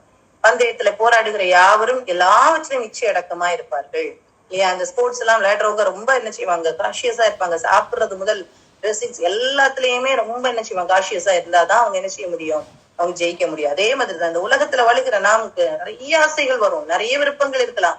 உலகத்தின் காரியங்களை பார்த்து பார்த்து ஆதியாகமம் 6ஆம் அதிகாரத்தில் சொல்லப்பட்டிருக்கும், தேவகுமாரர்கள் மனுஷகுமாரர்கள் கூட சம்பந்தம் கலந்து கொண்டார்கள். இதே மாதிரிதான் அந்த உலகத்தின் மக்கள் நடக்கிற வாழ்க்கையை பார்க்கும்போது ஏன் நம்ம இப்படி நடக்கக்கூடாதுன்ற ஆசைகள் எல்லாம் வரலாம். ஆனா இல்ல, தேவனுடைய பிள்ளைகள் இப்படித்தான் நடக்கணும் அப்படின்னு சொல்லிட்டு பைபிள் சொல்லி கொடுக்குது. 1 கொரிந்தியர் 10ஆம் அதிகாரம் 23ஆம் வசனம், 1 கொரிந்தியர் 6ஆம் அதிகாரம் 2ஆம் வசனம். இந்த வசனத்துல என்ன சொல்லியிருக்கோம்? எல்லாவற்றையும் அனுபவிக்க எனக்கு அதிகாரம் உண்டு, ஆகிலும் எல்லாம் தகுதியாயிராது. எல்லாவற்றையும் அனுபவிக்க எனக்கு அதிகாரம் உண்டு, ஆகிலும் நான் ஒன்றிற்கும் அடிமைப்பட மாட்டேன். உலகம் நம்மளை அடிமைப்படுத்த கூடாது, உலகத்துக்கு நாம் அடிமைப்படக்கூடாது, எந்த மனுஷனுக்கும் நம்ம அடிமைப்படக்கூடாது. தெரியுமா? இந்த உலகத்துல ஒரு மனுஷனை நம்பி நம்ம ஒரு காரியத்தை கேட்டு அவங்க நமக்கு செய்து கொடுத்துட்டாங்கன்னா நிறைய நேரத்துல நம்ம கர்த்தரை மகிமைப்படுத்தாதபடிக்கு, கர்த்தரை நம்பி கர்த்தர் மூலமாக அந்த ஹெல்ப் நமக்கு கிடைக்கலன்னா நம்ம அந்த மனுஷனுக்கு அடிமையாகி போயிருவோம். தெரியுமா? நம்ம அந்த மனுஷனுக்கு அடிமையாகி போயிருவோம். நம்ம மனுஷனுக்கு அடிமையாக கர்த்தர் சொல்லவே இல்லை. கர்த்தர் மேல் நம்பிக்கை வைக்கணும். மனுஷர் மேல் நம்பிக்கை வைக்கிறவன் சபிக்கப்பட்டவன் தான் வசனம் சொல்லுது. மனுஷன் மேல் நம்பிக்கை வைக்க கூடாது, கர்த்தர் மேல் தான் நம்பிக்கை வைக்கணும். நாம் கர்த்தர் மேல் நம்பிக்கை வைக்கும் போது மனுஷர்களை கர்த்தர் தந்தா நம்ம யூஸ் பண்ணிக்கலாம். கர்த்தர் தருவார் கண்டிப்பா. அப்ப நம்ம என்ன செய்யணும், யூஸ் பண்ணிக்கலாம். ஆனா மனுஷனை நம்பி நம்ம போனோம்னா என்னைக்குமே நான் மனுஷனுக்கு அடிமையா இருக்கும் தெரியுமா? அது ஒரு அடிமைப்படுத்தப்பட்ட ஒரு வாழ்க்கை, ஒரு அடிமைப்படுத்தப்பட்ட வாழ்க்கை. அந்த அடிமைத்தனத்துக்குள்ளால நம்ம போகாம நாம் நம்மை காத்து கொள்ளணும். கண்டிப்பா நாம் நம்மளை காத்து கொள்ளணும். அடுத்து சொல்லியிருக்கு, எல்லாவற்றையும் அனுபவிக்க எனக்கு அதிகாரம் உண்டு. 1 Corinthians 10:23. ஆகிலும் எல்லாம் தகுதியாயிராது, எல்லாவற்றையும் அனுபவிக்க எனக்கு அதிகாரம் உண்டு. ஆகிலும் எல்லாம் பக்தி விருத்தியை உண்டாக்காது. நாம் தேவனுடைய பிள்ளைகள் எப்படி இருக்கணும்? பக்தி விருத்தியை உண்டாக்குகிறவர்களாக இருக்கணும். பக்தி விருத்தியை உண்டாக்குறவர்களாக நாம் இருக்கணும். அப்படி இருந்தா மாத்திரம்தான் நம்முடைய வாழ்க்கை சரியா இருக்கும். சரியா? அடுத்தது பாருங்க, பிலிப்பியர் 3 11 முதல் 14 வரை உள்ள வசனத்துல பவுல் சொல்றார். பிலிப்பியர் 3 11 முதல் 14 வரைக்கும் உள்ள வசனத்துல, கிறிஸ்து இயேசுவினால் நான் எதற்காக பிடிக்கப்பட்டேனோ அதை நான் பிடித்துக் கொள்ளும்படி ஆசையாய் தொடர்கிறேன். கிறிஸ்து இயேசுக்குள் தேவன் அழைத்த பரம அழைப்பின் பந்தய பொருளுக்காக லக்கை நோக்கி ஓடுகிறேன். நம்ம என்ன செய்யறோம்? கிறிஸ்து எதற்காக நம்மளை பிடித்தாரோ, கிறிஸ்து எதற்காக நம்மளை பிடித்தாரோ அதற்காக நம் ஆசையாய் ஓடணும். அதை நான் சரியா செய்யறேனான்னு ஆசையா ஓடணும், ஆசையா ஓடணும். கிறிஸ்து இயேசு நமக்கு எதுக்கு அழைத்தாரோ அதை நம்ம என்ன செய்யணும்? அந்த பந்தய பொருளை பெற்றுக்கொள்ளணும் அப்படிங்கிற ஆசையில நம்ம என்ன செய்யணும்? அவரை நோக்கி நாம் ஓடணும். இந்த உலகத்துல நம்ம எவ்வளவு படிச்சிருக்கலாம், எவ்வளவு வேலையில இருக்கலாம், எவ்வளவு அந்தஸ்துல இருக்கலாம், எவ்வளோ நல்ல ஒரு சுமூகமான என்விரான்மெண்ட் எதுனாலும் இருக்கலாம். ஆனா கர்த்தர் நமக்கு வைத்திருக்கிற அந்த அழைப்பிற்கு ஏற்ப நாம் ஓடலைன்னா நாம் என்ன செய்வோம்னா இந்த உலகத்துல விழுந்து போயிருவோம். ஜெயிக்கிற ஒரு வாழ்க்கையை நாம் வாழவே முடியாது. ஒரு ஜெயம் கொள்ளுகிற ஒரு வாழ்க்கையை நாம் வாழவே முடியாது. ரொம்ப ஒரு கஷ்டமான ஒரு சூழ்நிலையா போயிரும். அதனால நமக்கு தெரியும், எக்ஸாம் எப்படி ஃபேஸ் பண்றோமோ அதே மாதிரி ஒரு காரியத்தையும் நாம் நம்முடைய வாழ்க்கையில கருத்தோடு ஆண்டவருடைய வசனத்தை கற்றுக்கொண்டால் மாத்திரமே ஒரு ஜெயமான ஒரு வாழ்க்கையை நாம் வாழ முடியும். இந்த உலகத்துல ஒரு சின்ன எக்ஸாம்பிள் நான் சொல்லி முடிக்கலாம்னு நினைக்கிறேன். இந்த உலகத்துல நம்ம எதுக்காக இன்னைக்கு காத்திருக்கிறோம் அப்படின்னா, நாம் கர்த்தரோடு எடுத்துக்கொள்ளப்படணும் இல்லையா? கர்த்தருடைய ரகசிய வருகையில நாம் கர்த்தரோடு எடுத்துக்கொள்ளப்படணும் அப்படிங்கிற ஒரு வாஞ்சியோட தான் நாம் இந்த இடத்துல இருக்கிறோம் இல்லையா? இந்த வாஞ்சியோடு இருக்கிறன்னா நாம் யார எக்ஸாம்பிளா வச்சுக்கலாம்னா ஏனோக்குடைய வாழ்க்கை நீங்க பாத்தீங்கன்னா கர்த்தரோடு சஞ்சரித்த ஒரு வாழ்க்கை வாழ்ந்து கொண்டார் அப்படின்னு சொல்லிட்டு சொல்லப்பட்டிருக்கும். கர்த்தரோடு சஞ்சரித்த ஒரு வாழ்க்கை. அப்போ கர்த்தரோடு சஞ்சரித்த ஒரு வாழ்க்கை அவர் வாழ்ந்தாரு அப்படின்னு பார்த்தோம்னா, அவருக்கு குடும்பம் இருந்தது, அவருக்கு பிள்ளைகள் இருந்தாங்க. அதன் மத்தியில கர்த்தரோடு சஞ்சரிக்கிற ஒரு வாழ்க்கை வாழ்ந்தான். அவன் ஒரு நாள் என்ன செய்யறாரு? எடுத்துக்கொள்ளப்படுகிறார். தேவனால் பிரியமானவன் என்று சாட்சி பெற்றான்னு சொல்லிட்டு 11:5 அவரை குறித்து சொல்லியிருக்கோம். விசுவாசத்தினாலே ஏனோக்கு மரணத்தை காணாதபடிக்கு எடுத்துக்கொள்ளப்பட்டான். தேவன் அவனை எடுத்துக்கொண்டபடினால் அவன் காணப்படாது போனான். அவன் தேவனுக்கு பிரியமானவன் என்று அவன் எடுத்துக்கொள்ளப்படுவதற்கு முன்னமே சாட்சி பெற்றான். அவன் தேவனுக்கு பிரியமானவன் என்று சாட்சி பெறணும். நாமும் தேவனுக்கு பிரியமானவர் என்று சாட்சி பெறணும். எப்ப பெற முடியும்? இந்த உலகத்துல பாருங்க, ஏனோக்கு வாழ்ந்த நாட்கள் 365 நாட்கள் இந்த உலகத்துல வாழ்ந்திருக்காரு. 365 நாட்கள்ல இனிஷியலி ஸ்டார்டிங்ல அவர் எப்ப ஆண்டவரை ஏற்றுக்கொண்டார் தெரியுமா?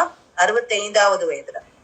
எப்ப அவருக்கு ஒரு பிள்ளை பிறந்ததோ, மெத்துசுலா பிறந்தானோ, அப்ப அவருக்கு ஒரு செய்தி கிடைக்குது. இந்த மெத்துசுலா மரிக்கும் போது அழிவு வரும், பூமியில அழிவு வரும் அப்படிங்கிற செய்தியை அவர் என்ன செய்யறாரு? உணர்ந்து கொள்ளுகிறார், அவர் பெற்றுக் கொள்ளுகிறாரு. அந்த செய்தியை ஏற்றுக்கொண்ட இவர் ஏனோக்கு என்ன செய்யறாரு? அன்னைக்கு கர்த்தருக்காக தன்னை ஒப்பு கொடுக்கிறார். 65வது வயது. இதே மாதிரிதான் நமக்கும் ரட்சிக்கப்பட்ட நாள் அப்படின்னு சொல்லிட்டு ஒரு நாள் உண்டு. நாம் எப்போ கர்த்தரை ஏற்றுக்கொண்டு கர்த்தருடைய பிள்ளைகள் அப்படின்னு சொல்லிட்டு நாம் இருக்கிறோமோ, எப்போ அந்த ரட்சிப்பின் வஸ்திரத்தை பெற்றுக் கொள்கிறோமோ அந்த நாள் தான் நாம் மறுபடியும் பிறக்கப்பட்ட ஒரு நாள் இல்லையா? அந்த மறுபடியும் பிறக்கப்பட்ட அந்த நாள்ல இருந்து அதுக்கப்புறம் எத்தனை வருஷம் அவர் வாழ்ந்தாராம்? 300 வருஷம் வாழ்ந்தாராம். தேவனுக்காக, தேவனோடு சஞ்சரித்த 300 வருஷம் வாழ்ந்தாராம். நமக்கு இன்னைக்கு கொடுக்கப்பட்டிருக்கிற நாட்கள் எவ்வளவுதான்? மொத்தத்துல 70 வருஷம் இல்ல 80 வருஷம், மிஞ்சி போனா 100 வருஷம் இல்லையா? மேக்சிமம் அவ்வளவுதான். இல்ல 70 வருஷம் 80 வருஷம் தான் பைபிள்ல சொல்லி. இந்த 70-80 வருஷங்கள்ல ஆண்டவரை ஏற்றுக்கொள்றதுக்கே நமக்கு 20 வருஷம் 30 வருஷம் ஆயிருது. அதுலயே போயிடுது. ஆண்டவர் கிருபையா அந்த வயசு வரைக்கும் நம்மள வச்சிருந்ததுனால நாம இன்னைக்கு ஆண்டவரை ஏற்றுக்கொண்டு ஆண்டவருடைய பிள்ளைகளாக நாம இருந்து கொண்டு இருக்கிறோம். மீதி உள்ள எத்தனை வருஷங்கள் தான் யோசிச்சு பாருங்க. இவ்வளவு வருஷத்துக்காக எவ்வளவு கஷ்டப்படுறோம் நம்ம. இவ்வளவு வருஷத்துல ஆண்டவருக்காக நிக்கிறதுக்கு எவ்வளவு கஷ்டப்படுறோம் நம்ம. ஆனா 300 வருஷம் அவர் எனக்கு வாழ்ந்தாருன்னா இவ்வளவு வருஷம் வாழ்ந்திருப்பாரு இல்லையா, அவரோட இணைந்து வாழ்ந்திருப்பாரு இல்லையா, தேவனோடு இணைந்து வாழ்ந்திருப்பாரு இல்லையா. அப்படிப்பட்ட ஒரு வாழ்க்கை நம்மளால வாழ முடியலன்னா நம்ம எங்க லாக் ஆகுறோம், அதை நான் உணர்ந்து கொள்ள வேண்டும். நமக்கும் அந்த ஒரு எக்ஸ்பீரியன்ஸ் உண்டு.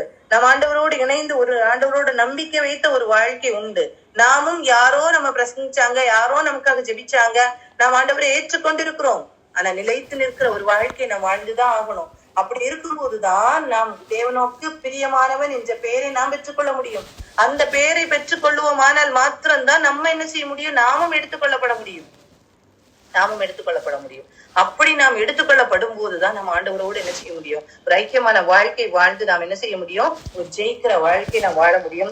எப்படி அவருக்கு வருகை அப்படின்ற ஒன்ன கர்த்தர் கண்டிப்பா சொல்லி இருந்திருப்பாரு ஏனோக்கிட்ட. அவரோடு சஞ்சரிக்கும் போது நிறைய ஆண்டவரோடு சஞ்சரிக்க நிறைய காரியங்களை கர்த்தர் என்ன செய்வாருன்னா வெளிப்படுத்தி கொடுத்துக்கிட்டே இருப்பாரு. அவருடைய பாரத்தை சொல்லுவாரு, அவருடைய திட்டத்தை சொல்லுவாரு, அவருடைய தீர்மானத்தை சொல்லி கொடுப்பாரு.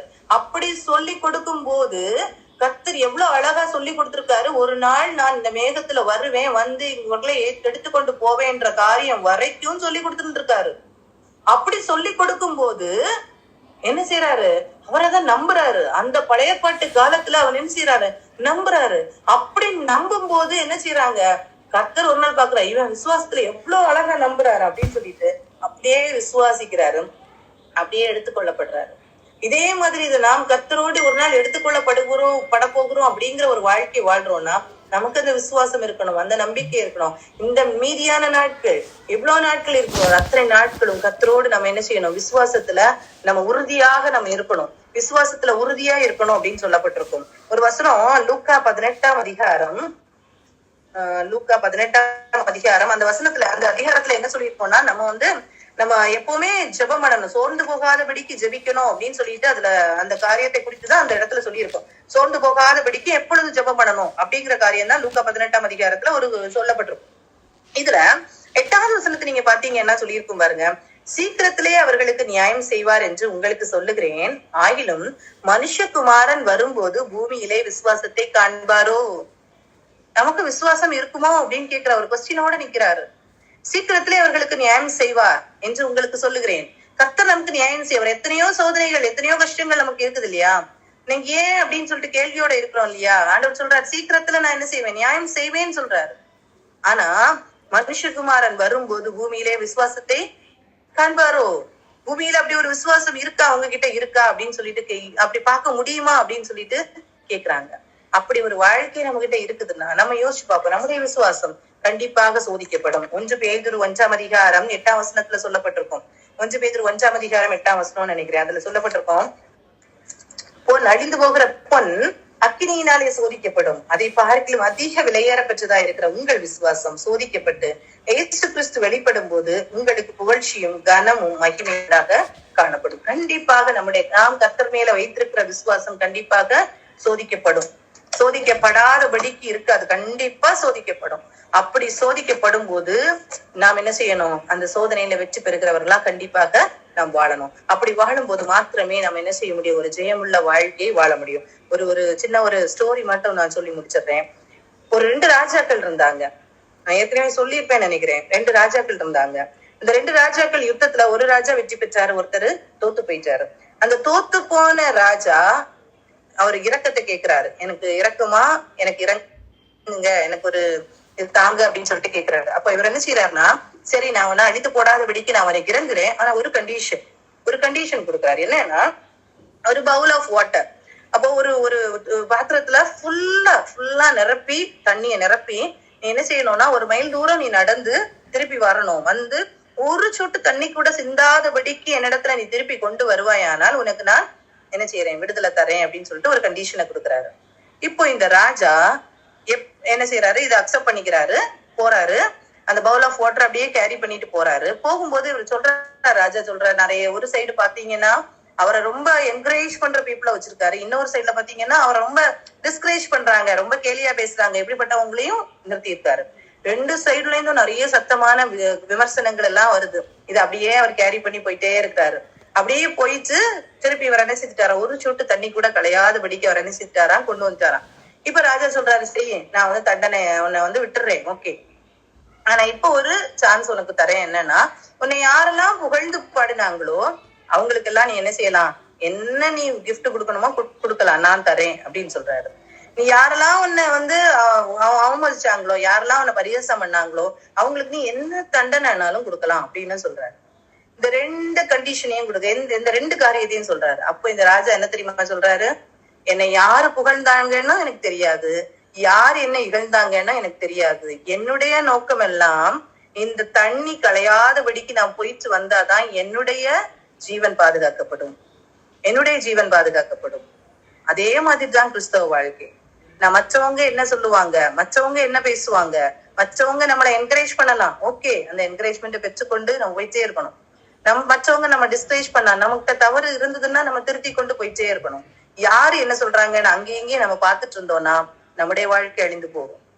நம்முடைய வாழ்க்கையில நம்ம ஜெயமுள்ள வாழ்க்கை நம்ம வாழ முடியாது. கர்த்தரையே பார்த்து நாம் ஓடுவோம், கர்த்தரையே பார்த்து நாம் ஓடுவோம். ஆனால் கண்டிப்பாக சொல்லுவோம், நிச்சயமாக நம்ம அப்பதான் அந்த கோலை போய் நம்ம அடைய முடியும்.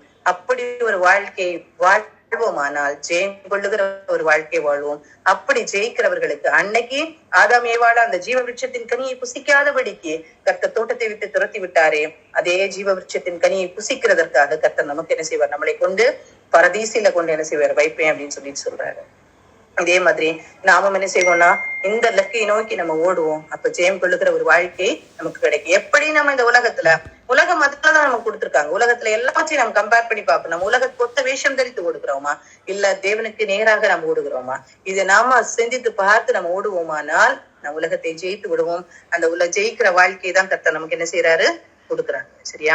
இந்த எண்ணத்தோடு நம்ம எப்படி நம்ம இன்னைக்கு பாருங்க, அறியாமை, ஜனங்கள் அறிவில்லாமையினால் சங்காரம் ஆகிறார்கள் என்று வசனம் சொல்லுது இல்லையா? அதை நீங்க ஸ்டார்டிங் நீங்க வாசிச்சு பாருங்க. வசன அறிவில்லாதபடிக்கு நம்முடைய பிள்ளைகள் இன்னைக்கு அழிந்து போய் கொண்டிருக்கிறார்கள். வசன அறிவில்லாதபடிக்கு நம்முடைய பிள்ளைகள் இன்னைக்கு அழிவுக்கு நேராக போய் கொண்டிருக்கிறார்கள். எல்லாம் தெரியும், இந்த மாடர்ன் வேர்ல்டுல எல்லாமே தெரியும் பிள்ளைகளுக்கு. ஆனா என்ன தெரியாது, வசனம் தெரியாது, கர்த்தர் யாருன்னு தெரியாது, கர்த்தர் எதுக்காக நம்மள வச்சிருக்காருன்னு தெரியாது, எதுவுமே தெரியாது. அப்படி தெரியாம ஒரு வாழ்க்கை நம்முடைய பிள்ளைகள் வாழ்ந்து கொண்டிருப்பார்களா? ஆனால் அடுத்த ஜெனரேஷன் இல்ல.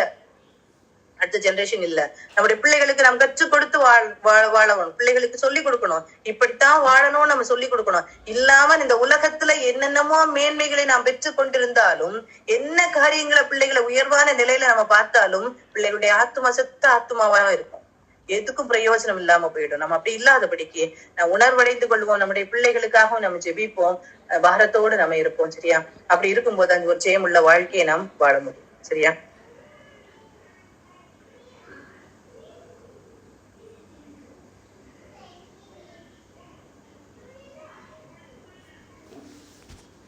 சரி, சோபனா பிரேயர் பண்ணி முடிச்சிருக்கேன்.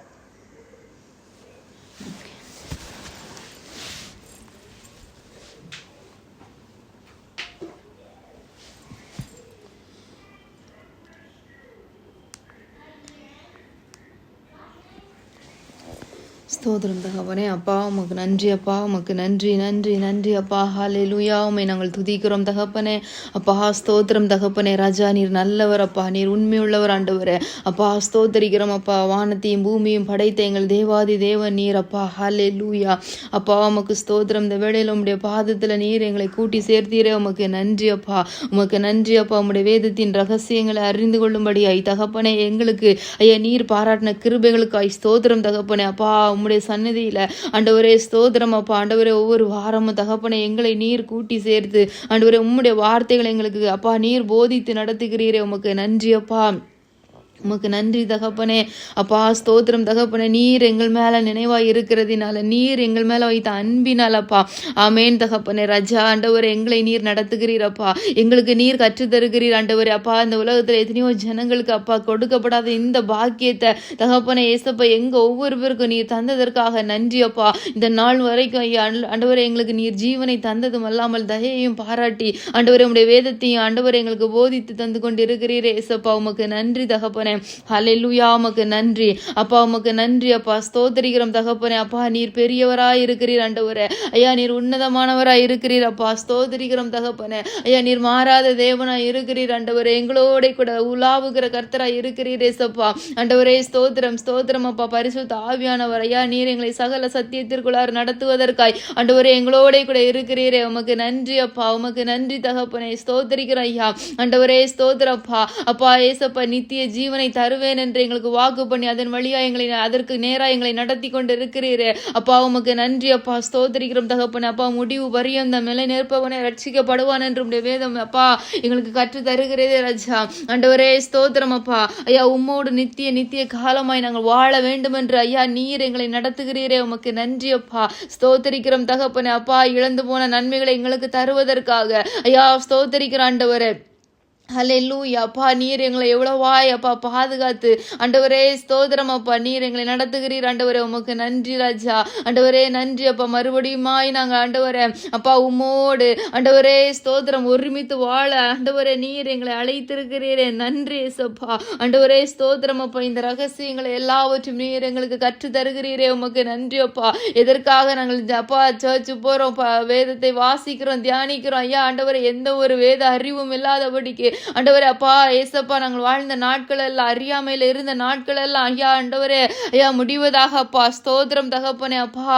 ஆண்டவரே எங்க வாழ்க்கையில ஏசப்பா வேதத்தை நாங்கள் கற்றுக்கொண்டு அதன்படி அப்பா நாங்கள் கை கொள்ளுகிற இருதயத்தை எங்க ஒவ்வொருவருக்கும் நீர் தருவீராக அப்பா.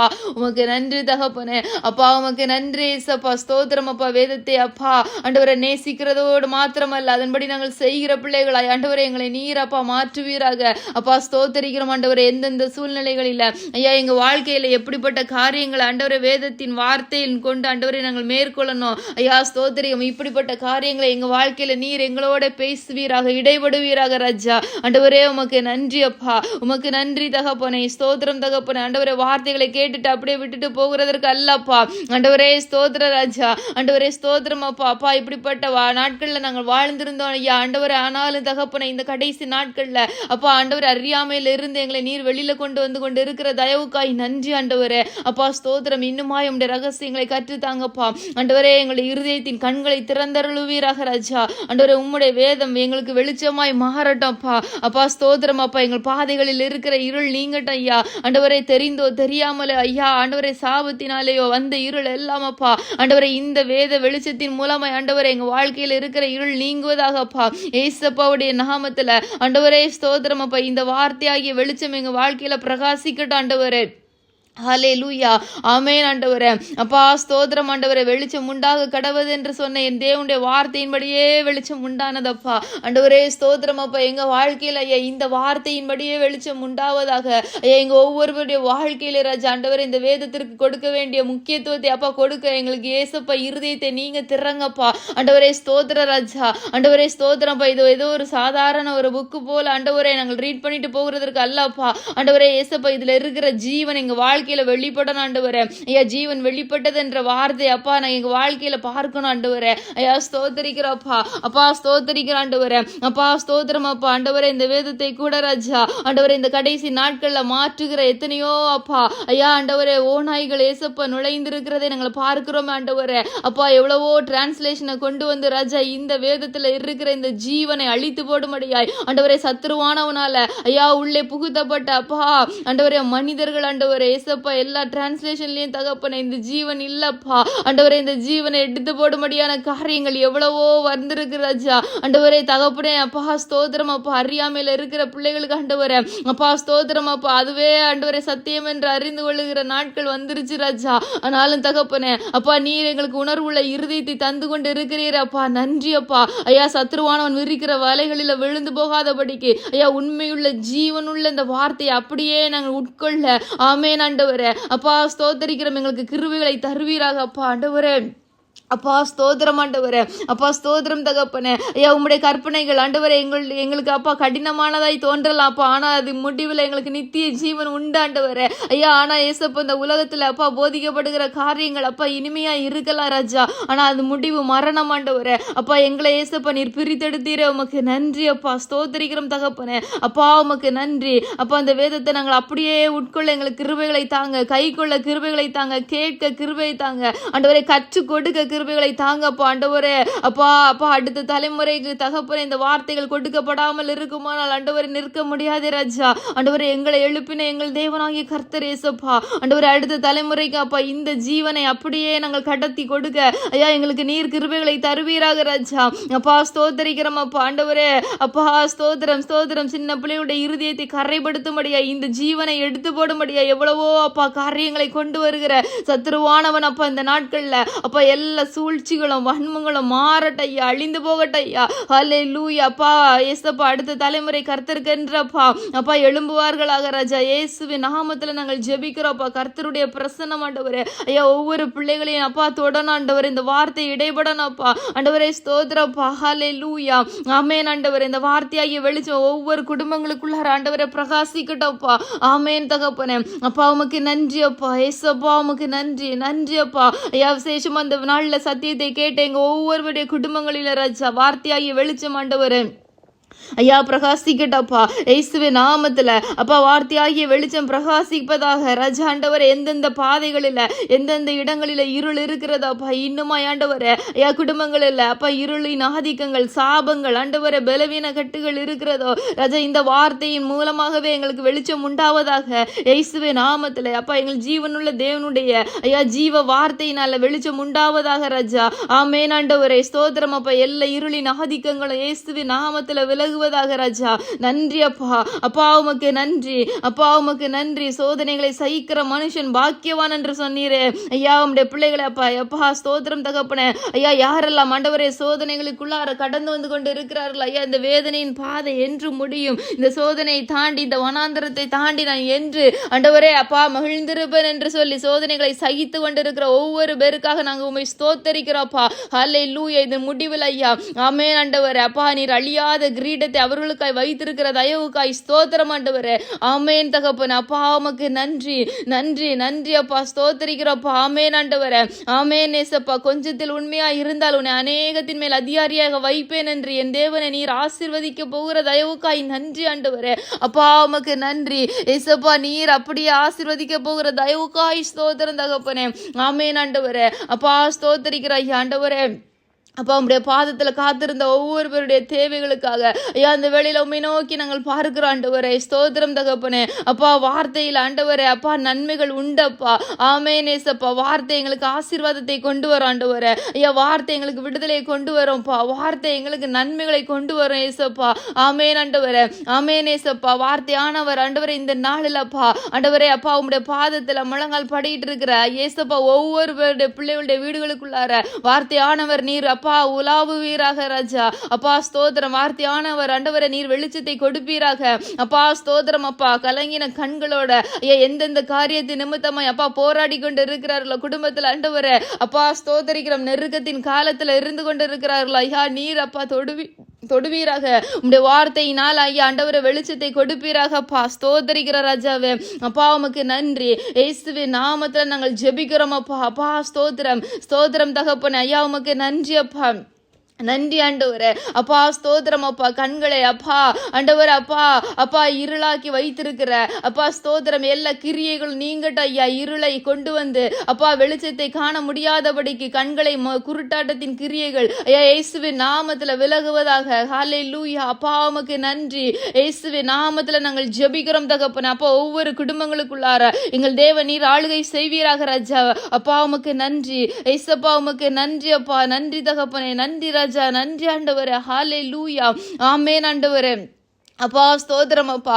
ஆண்டவரே ஸ்தோத்திரம். ஒவ்வொரு சின்ன பிள்ளைகளுக்காய், வாலிப பிள்ளைகளுக்காய் நாங்கள் ஜெபிக்கிறோம் அப்பா. ஆண்டவரே இந்த வார்த்தையின் வெளிச்சத்தை நாங்கள் சொல்லி ஜெபிக்கிறோம் ஆண்டவரே. ஒவ்வொரு குடும்பங்களுக்குள்ளார இந்த வார்த்தையின் ஆசீர்வாதம் உண்டாவதாக, வாழ்ந்திருக்க செய்வீராக ராஜா. ஆண்டவரே ஸ்தோத்திரிக்கிறப்பா. அப்பா தலைமுறைகளை நீர் எழுப்ப போகிற கிருபைகளுக்காய் ஸ்தோத்திரம் அப்பா. ஆண்டவரே அப்பா அப்பா ஸ்தோத்திரம். எந்தெந்த குடும்பங்களில் அப்பா பிள்ளைகள் இன்னுமாய் அப்பா கர்த்தரிடத்துல திரும்பாமல் ஐயா வேதத்தின் வெளிச்சத்துக்குள்ளார வர முடியாமல் இருளில் இருக்கிறார்களோ ஐயா நீர் தொடுவீராக. நாமத்துல கர்த்தருடைய விடுதலை ஆக்குகிற எங்கள் தேவ கரம் ஆண்டவரே அப்பா பிள்ளைகளை தொடட்டப்பா. ஹல்லேலூயா. ஆமென் ஆண்டவரே ஸ்தோத்திரிக்கிறோம் அப்பா. நன்றி அப்பா. ஆமென் ஆண்டவரே. பொல்லாத சத்துருவானவன் ஆண்டவரே கொண்டு வருகிற எல்லா நெருக்கத்திற்கும் ஐயா பிள்ளைகளை நீர் நீங்களாக்கி விலக்கி காத்து கொள்ளுவீராக ராஜா. தூக்கி எடுப்பீராகப்பா. ஆமென் ஆண்டவரே. ஆமென் ஏசப்பா. ஸ்தோத்திரம் தகப்பனே. நீர் எடுக்கிற தேவன் ஆண்டவரே ஐயா. ஆமென் ஆண்டவரே அப்பா ஸ்தோத்திரம் ஸ்தோத்திரம். அவன் வம்சங்களை மந்தைகளை போலாக்குகிற கர்த்தர். ஹல்லேலூயா. ஆமென் ஆண்டவரே. உம்முடைய வார்த்தையின்படி அப்பா அப்பா ஸ்தோத்திரம் ஐயா. ஹல்லேலூயா. வம்சங்களை மந்தைகளை போலாக்குகிற தேவாதி தேவனுக்கு ஸ்தோத்திரம் ஆண்டவரே ஐயா. உமக்கு நன்றி அப்பா ஐயா. ஸ்தோத்திரம் ஸ்தோத்திரம் அப்பா. வா பாதையில வெளிச்சம் உண்டாவதாக இயேசுவின் நாமத்தில் ஐயா. பாதைகளில் வெளிச்சம் உண்டாவதாக ராஜா ஐயா. ஸ்தோத்திரிக்கிறோம் ஸ்தோத்திரிக்கிறோம் ஆண்டவரே ராஜா. உமக்கு நன்றி. கர்த்தரை நம்பி இருக்கிற பிள்ளைகளுடைய வாழ்க்கையில வெளிச்சம் உண்டாக ஆண்டவரே. ஆமென் ஆண்டவரே. என் நாமத்திற்கு பயந்திருக்கிற உங்கள் மேல் நீதியின் சூரியன் உதிக்கும் என்ற தேவ வார்த்தையின்படி அப்பா ஐயா. உம்முடைய வார்த்தையின்படி உம்முடைய வசனத்திற்கு நடங்குகிறவர்களை அப்பா கர்த்தருடைய நாமத்திற்கு பயந்திருக்கிற பிள்ளைகளுடைய வாழ்க்கையில ஐயா எங்க ஒவ்வொருவருடைய வாழ்க்கையில அப்படிப்பட்ட ஆண்டவரே நீதியின் சூரியன் எங்கள் இயேசு ராஜாவுடைய வல்லமை ஆண்டவரே உதிக்கட்டும்பா. ஆமென் ஆண்டவரே. முடியாது என்று சொல்லப்பட்ட எல்லாவற்றிலும் ஆண்டவரே அப்பா நீதியின் சூரியனாகிய இயேசுவின் கரம் ஆண்டவரை தொடரட்டும்பா ஐயா. ஸ்தோத்திரிக்கிற தகப்பனே நன்றி அப்பா. ஆமென் ஆண்டவரே அப்பா ஸ்தோத்திரம் அப்பா. All things are possible by you lord. ஆமென் ஆண்டவரே அப்பா. எங்கள் தேவனாலே மாத்திரமே கூட ஆண்டவரே ஐயா. ஸ்தோத்திரிக்கிறோம் அப்பா. யார் என்ன வேணாலும் சொல்லலாம் ராஜாவே ஆண்டவரே அப்பா. முடியாது என்று ஆண்டவரே அப்பா க்ளோஸ் பண்ணலாம்ப்பா. ஹல்லேலூயா. ஆனா கர்த்தர் நீர் ஒரு வார்த்தை சொல்லுவீரானால் ஆண்டவரே அந்த இடத்துல இருக்கிற இருள் நீங்கி ஆண்டவரே அப்பா ஒன்றுமில்லாத வெறுமையில இருந்து உலகத்தை உண்டாக்கினீர் ஆண்டவரே. நீர் அத்தனை வல்லமை உள்ள தேவன் அப்பா. ஹல்லேலூயா. முடித்து போடப்பட்ட எல்லா காரியங்களையும் அப்பா திறக்க உங்களால கூடும் ஆண்டவரே இயேசுவின் நாமத்தில் அப்பா. ஸ்தோத்திரிக்கிறோம் தகப்பனே. எங்கள் தேவனுடைய வல்லமை எங்கள் தேவனுடைய வார்த்தையின் வல்லமை அப்பா அதை எங்களுக்காய் செய்து முடிக்கும் ஆண்டவரே. பரிசுத்த ஆவியானவரே உமக்கு நன்றி நன்றி நன்றி அப்பா. ஸ்தோத்திரம் ஸ்தோத்திர ராஜா. ஆமென் ஆண்டவரே. ஆமென் ஏசப்பா. ஹல்லேலூயா. உமக்கு நன்றி அப்பா. ஸ்தோத்திரம் அப்பா. அப்படியே கேட்ட சத்தியங்களை அப்பா இருதயத்துல நீங்க ஆண்டவரை விதைங்கப்பா. ஆண்டவரை சத்துருவானவன் எடுத்து போடாதபடிக்கு ஐயா நித்தியத்திற்கு நேராய் அப்பா தெளிவான பாதையில ஓடத்தக்கதாக ஒவ்வொரு நாள் அப்பா அந்த ரட்சிப்பின் பாத்திரத்தை எடுத்துக்கொள்ள ஐயா நீர் கிருபைகளை கொடுப்பீராக. பரிசுத்த ஆவியானவருடைய அபிஷேகத்தை கொடுத்து நடத்துவீராக. ஆமென் ஏசப்பா. ஸ்தோத்திரம் தகப்பனே அப்பா. ஆலோசனை கர்த்தர் நீர் ஆண்டவரே. எங்களுக்கு ஆலோசனை வேணுமே ஆண்டவரே. நடக்க வேண்டிய வழிகளை காண்பிக்கிறதற்கு நல்ல ஆண்டவரே பரிசுத்த ஆவியானவர் எங்களுக்குள்ளார நீர் தங்கி இருக்கணுமே அப்பா. ஆண்டவரே அதற்குரிய ஆலயமா எங்களை ஒவ்வொருவரையும் நீர் மாற்றுவீராக அப்பா. ஆமென் ஆண்டவரே. ஆமென் ஏசப்பா. ஸ்தோத்திரம் அப்பா. ஹல்லேலூயா. ஆமென் ஆண்டவரே. இந்த வேளையில கூட ஏசப்பா ஆண்டவரே இந்த அப்பா வேதத்தை கிடைக்காம அப்பா அந்த உலகத்துல இருக்கிற ஒவ்வொரு பேருக்காய் ஜெபிக்கிறோம். இந்த வேதம் கைகளில் கிடைக்கப்படாமல் இருக்கிற ஒவ்வொரு ஆத்துமாக்களுக்காய் ஜெபிக்கிறோம் கர்த்தாவே. நீர் அவங்களுக்கு அப்பா இந்த பைபிள் கிடைக்க கிருபைகளை கொடுங்க ஐயா. இதற்காய் செய்யப்படுகிற ஒவ்வொரு ஊழியங்களையும் ஆசீர்வதிங்க ஐயா. பைபிள் பிரிண்ட் பண்ற ஒவ்வொரு ஊழியங்களையும் கர்த்தர் ஆசீர்வதிப்பீராக. எல்லா இடங்களுக்கும் கர்த்தராகிய தேவனுடைய ஜீவனுள்ள வார்த்தைகள் கொடுக்கப்படுவதாக கர்த்தர் எழுப்புவீராக. இதற்காய் கொடுக்கிற பிள்ளைகளை எழுப்புவீராக அப்பா. ஆமென் ஆண்டவரே ஐயா. ஸ்தோத்திரிக்கிறோம் அப்பா. இயேசுவே வாசல் என்று அறியாமை என்கிற அந்த இயேசப்பா புரிந்து கொள்ளுதல் இல்லாம ஆண்டவரே அறியாமையில் இருக்கிற பிள்ளைகளுக்காய் நாங்கள் ஜெபிக்கிறோம் ஆண்டவரே அப்பா. ஸ்தோத்திரிக்கிறோம். கண்களை திறப்பீராக அப்பா. எல்லாவற்றையும் அறிந்து கொண்டும் ஆண்டவரே ஐயா இன்னும் விக்கிரகங்களுக்கு அடிமைப்பட்டு கொண்டு இருக்கிற ஜனங்களுக்காய் கூட நாங்கள் பாரத்தோட நிற்கிறோம் ஐயா. ஹல்லேலூயா அப்பா. ஸ்தோத்திரம். கர்த்தர் கொண்டு வருவீராக. ஆமென் தகப்பனே ஐயா. இயேசுவே வாசல் என்று அறிந்து கொண்டும் பிறகு ஐயா. ஆமென் ஆண்டவரே ஐயா. ஸ்தோத்திரம் ஸ்தோத்திரம் ஆண்டவரே அப்பா. மனிதர்களை தெய்வமாய் வணங்கி கொண்டு ஆண்டவரே விக்கிரகங்களுக்கு முன்பதாக நின்று கொண்டு இருக்கிற எல்லாரும் இயேசுவின் நாமத்துல ஐயா அந்த அறியாமை என்கிற இருள் விலகட்ட ஐயா. அந்த கண்களை திறப்பீராக. குருட்டாட்டத்தின் கிரியைகள் விலகுவதாக. ஆமென் ஆண்டவரே அப்பா. வேதத்தை வாசிக்க முடியாமல் ஆண்டவரே கண்களை மறைத்து வைத்திருக்கிற கிரியைகள் எல்லாம் விலகட்டப்பா. ஹல்லேலூயா ஐயா. ஸ்தோத்திரிக்கிறோம். ஒவ்வொரு குடும்பங்களுக்குள்ளார இந்த வார்த்தைகள் பேசப்படட்டும். இந்த வார்த்தைகள் தியானிக்கப்படுவதாக. இந்த வார்த்தைகள் ஆண்டவரே ஐயா அப்பா ஸ்தோத்திரம் ஸ்தோத்திரம் ஆண்டவரே பேசப்படுவதாக அப்பா. நன்றி ஆண்டவரே. வார்த்தையில உள்ள ஜீவன், குடும்பங்களில் ஜீவன் வெளிப்படுவதாக ஐயா. நன்றி ஆண்டவரே. ஹல்லேலூயா. உமக்கு நன்றி. கொடுக்கப்பட்ட ஒவ்வொரு வார்த்தைகளையும் சுதந்திரித்துக் கொள்ளக்கூடிய நாட்களுக்குள்ளார கர்த்தர் நீர் எங்க ஒவ்வொருவரையும் அழைத்து செல்வீராக அப்பா. நன்றி ஆண்டவரே. ஆமென் இயேசுப்பா. ஆமென் ஆண்டவரே. ஐயா எவரையும் மேன்மைப்படுத்தவும் பலப்படுத்தவும் உம்முடைய கரத்தினாலே ஆகும் ஆண்டவரே. ஆமென் இயேசுப்பா. உலகத்தின் மனிதர்களுடைய பார்வையில் அற்பமானவர்களாய் எண்ணப்பட்ட ஒவ்வொருவரையும் கர்த்தாவே ஐயா நீர் உயர்த்தி நிறுத்தின தேவன் ஆண்டவரே. அப்பா ஸ்தோத்தரிக்கிறப்பா. அப்பா ஸ்தோத்திர ராஜா. ஹல்லேலூயா. ஆமென் ஆண்டவரே. அப்பா அடுத்து என்ன நடக்கும்னு தெரியலன்னு சொல்லி அப்பா குழம்பி நிற்கிற ஐயா உம்முடைய பிள்ளைகளுக்கு தகப்பனே அப்பா ஏசப்பா அப்பா ஸ்தோத்தரிக்கிற தகப்பனே வல்லமையும் ஐயா சத்துவத்தையும் அதிகாரத்தையும் உடைய தேவன். ஆமென் ஆண்டவரே. ஆமென் இயேசுப்பா. ஹல்லேலூயா.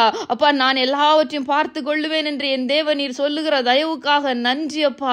ஆமென் ஆண்டவரே. ஸ்தோத்திரம் அப்பா. ஸ்தோத்திரம் ஆண்டவரே. ஆமென் ஆண்டவரே. அப்பா ஸ்தோத்திரம். நீர் உயர்த்த போகிற தயவுக்காக நன்றி ஆண்டவரே. தகப்பனே உமக்கு நன்றி. நன்றி அப்பா. எதிராக எழும்புகிற எல்லா மனுஷ வல்லமைகளையும் அப்பா கர்த்தர் நீர் முறியடிக்கிறதற்காக ஸ்தோத்திரம் தகப்பனே. ஆமென் தகப்பனே. ராஜா உமக்கு நன்றி. ஆமென் ஆண்டவரே. ஆமென் இயேசுப்பா. ஹல்லேலூயா.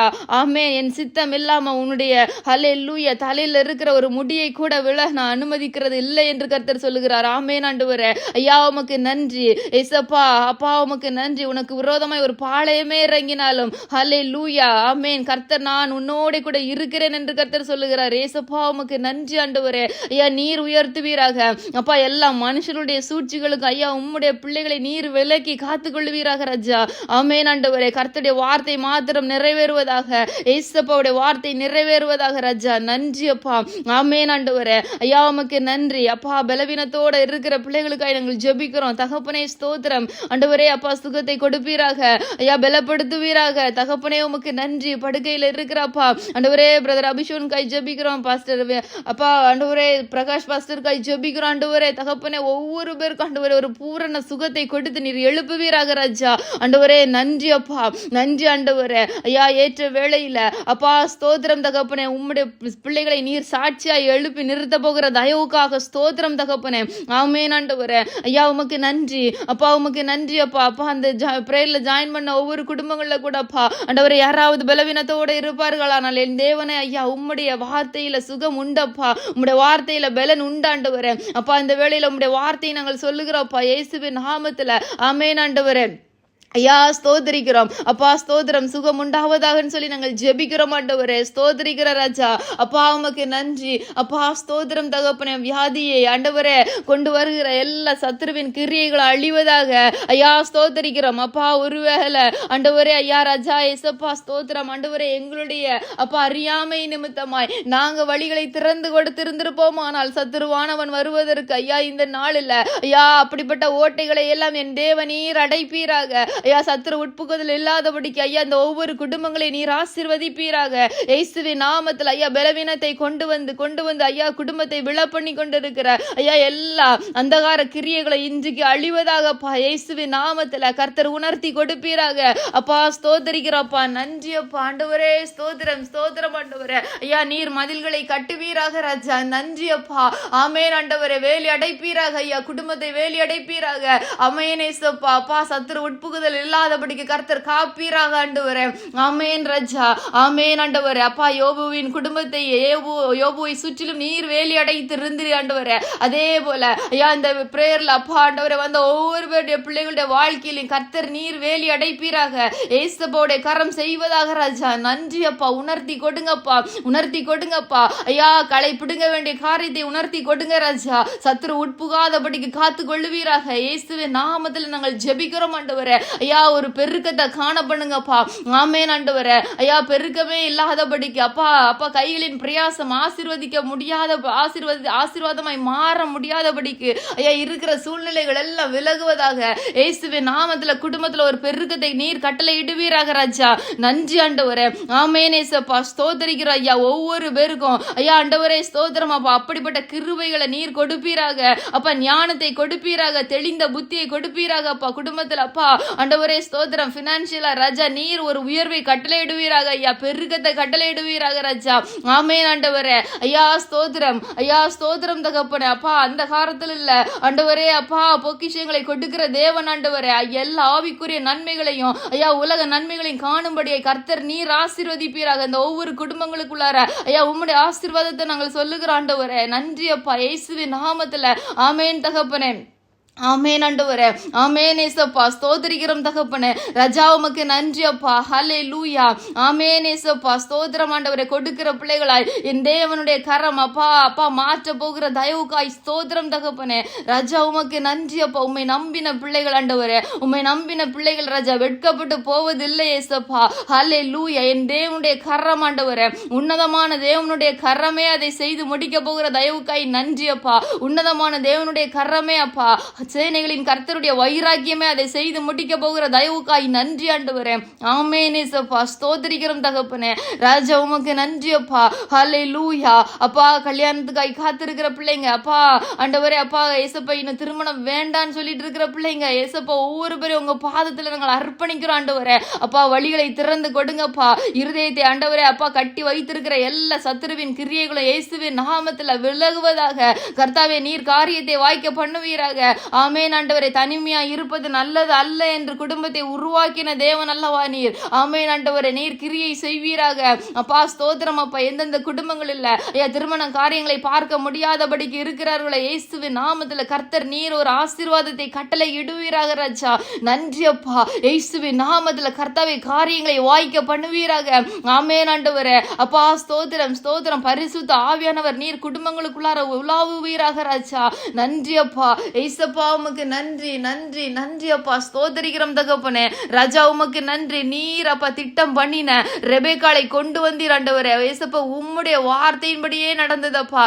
ஆமென் ஆண்டவரே. உம்முடைய சித்தத்தின்படியே நடந்தது ராஜா. ஹல்லேலூயா. அப்படிப்பட்ட ஒரு அப்பா அற்புதமான வழி நடத்துதலை ஐயா குடும்பங்கள் காண்பார்களாக இயேசுவின் நாமத்தில் அப்பா. நன்றி ஆண்டவரே. ஹல்லேலூயா. ஆமென் தகப்பனே. ஆமென் ஏசப்பா. ஆசீர்வதித்து நாங்கள் ஜெபிக்கிறோம் ஆண்டவரே. அப்பா இன்னுமாய் கற்பத்தின் கனிக்காய் காத்திருக்கிற பிள்ளைகளுக்காய் ஜெபிக்கிறோம். கர்த்தர் தொடுவீராக தகப்பனே. நீர் தொடுவீராக. ஆமென் ஆண்டவரே. அப்பா ஸ்தோத்திரம் ஆண்டவரே. ஹல்லேலூயா. அப்பா ஆண்டவரே ஐயா உன் பலவீனத்தில் நின்று நீங்களாக்கப்பட்டா என்று என் தேவனை நீர் வாக்கு கொடுத்தீரப்பா ஆண்டவரே. அப்பா ஏசப்பா கண்ணீரோடு இருக்கிற பிள்ளைகளுக்கு தகப்பனே நீர் ஆண்டவரே ஐயா ஏசப்பா எந்த பலவீனமா இருந்தால் அதை நீக்கி ராஜா ஆண்டவரே. இந்த கற்பத்துல அப்பா அவள் கொடுக்கப்பட்ட ஆண்டவரே ஏசப்பா இந்த வாழ்க்கையில எல்லா நன்மைகளையும் காணும்படியாய் ஆண்டவரே இந்த கனிகளை அப்பா பார்க்கும்படியா என் தேவனுடைய கரம் அற்புதத்தை செய்யட்டையா. நன்றி ஆண்டவரே. ஆமென் ஏசப்பா.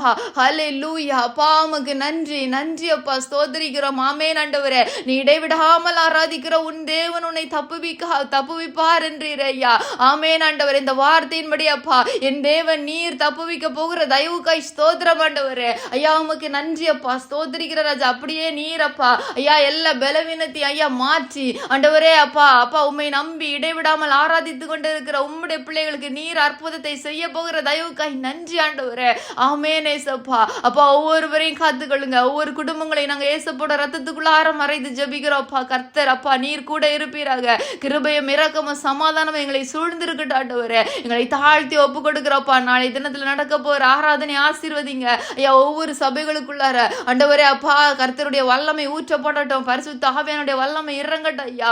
ஆமென் ஆண்டவரே. சத்தியத்தை அறியுங்கள், சத்தியம் உங்களை விடுதலையாகும் என்றீரப்பா. வேதத்தை அப்படியே ஜீவனுள்ள வார்த்தைகளை உட்கொள்ளக்கூடிய நாளைய தினத்துல அப்பா நீர் ஆசீர்வதிப்பீராக. எல்லா இடங்களிலும் வார்த்தைகளை அப்பா அப்பா பரிசுத்த ஆவியானவர் கொடுப்பீராக. பரிசுத்த ஆவியானவர் பேசுவீராக அப்பா. நன்றி அப்பா. வருகிற ஒவ்வொரு பேருக்கும் ஆண்டவரே அப்பா தெளிவான சத்தியம் கிடைப்பதாக ராஜா. நன்றி ஆண்டவரே. பொறுப்படுத்திக் கொள்ளுங்கப்பா. தாழ்த்துகிற ஆண்டவரை அர்ப்பணிக்கிற எல்லா துதிகனும் மகிமையும் ஒருவருக்கு மாத்திரம் நாங்கள் செலுத்துகிறோம். நீர் மாத்திரம் பெருகணும், நாங்கள் சிறுகணும் ஆண்டவரே. இயேசுவின் நாமத்துல ஜெபிக்கிறோம் நல்ல பிதாவே. ஆமென். ஆமென். ஆமென். என் ஆத்துமாவே கர்த்தரை ஸ்தோத்திரி. என் முழுவதுமே அவருடைய பரிசுத்த நாமத்தை ஸ்தோத்திரி. என் ஆத்துமாவே கர்த்தரை ஸ்தோத்திரி. கர்த்தர் செய்த சகல உபகாரங்களையும் மறவாதே. ஆமென். ஆமென்.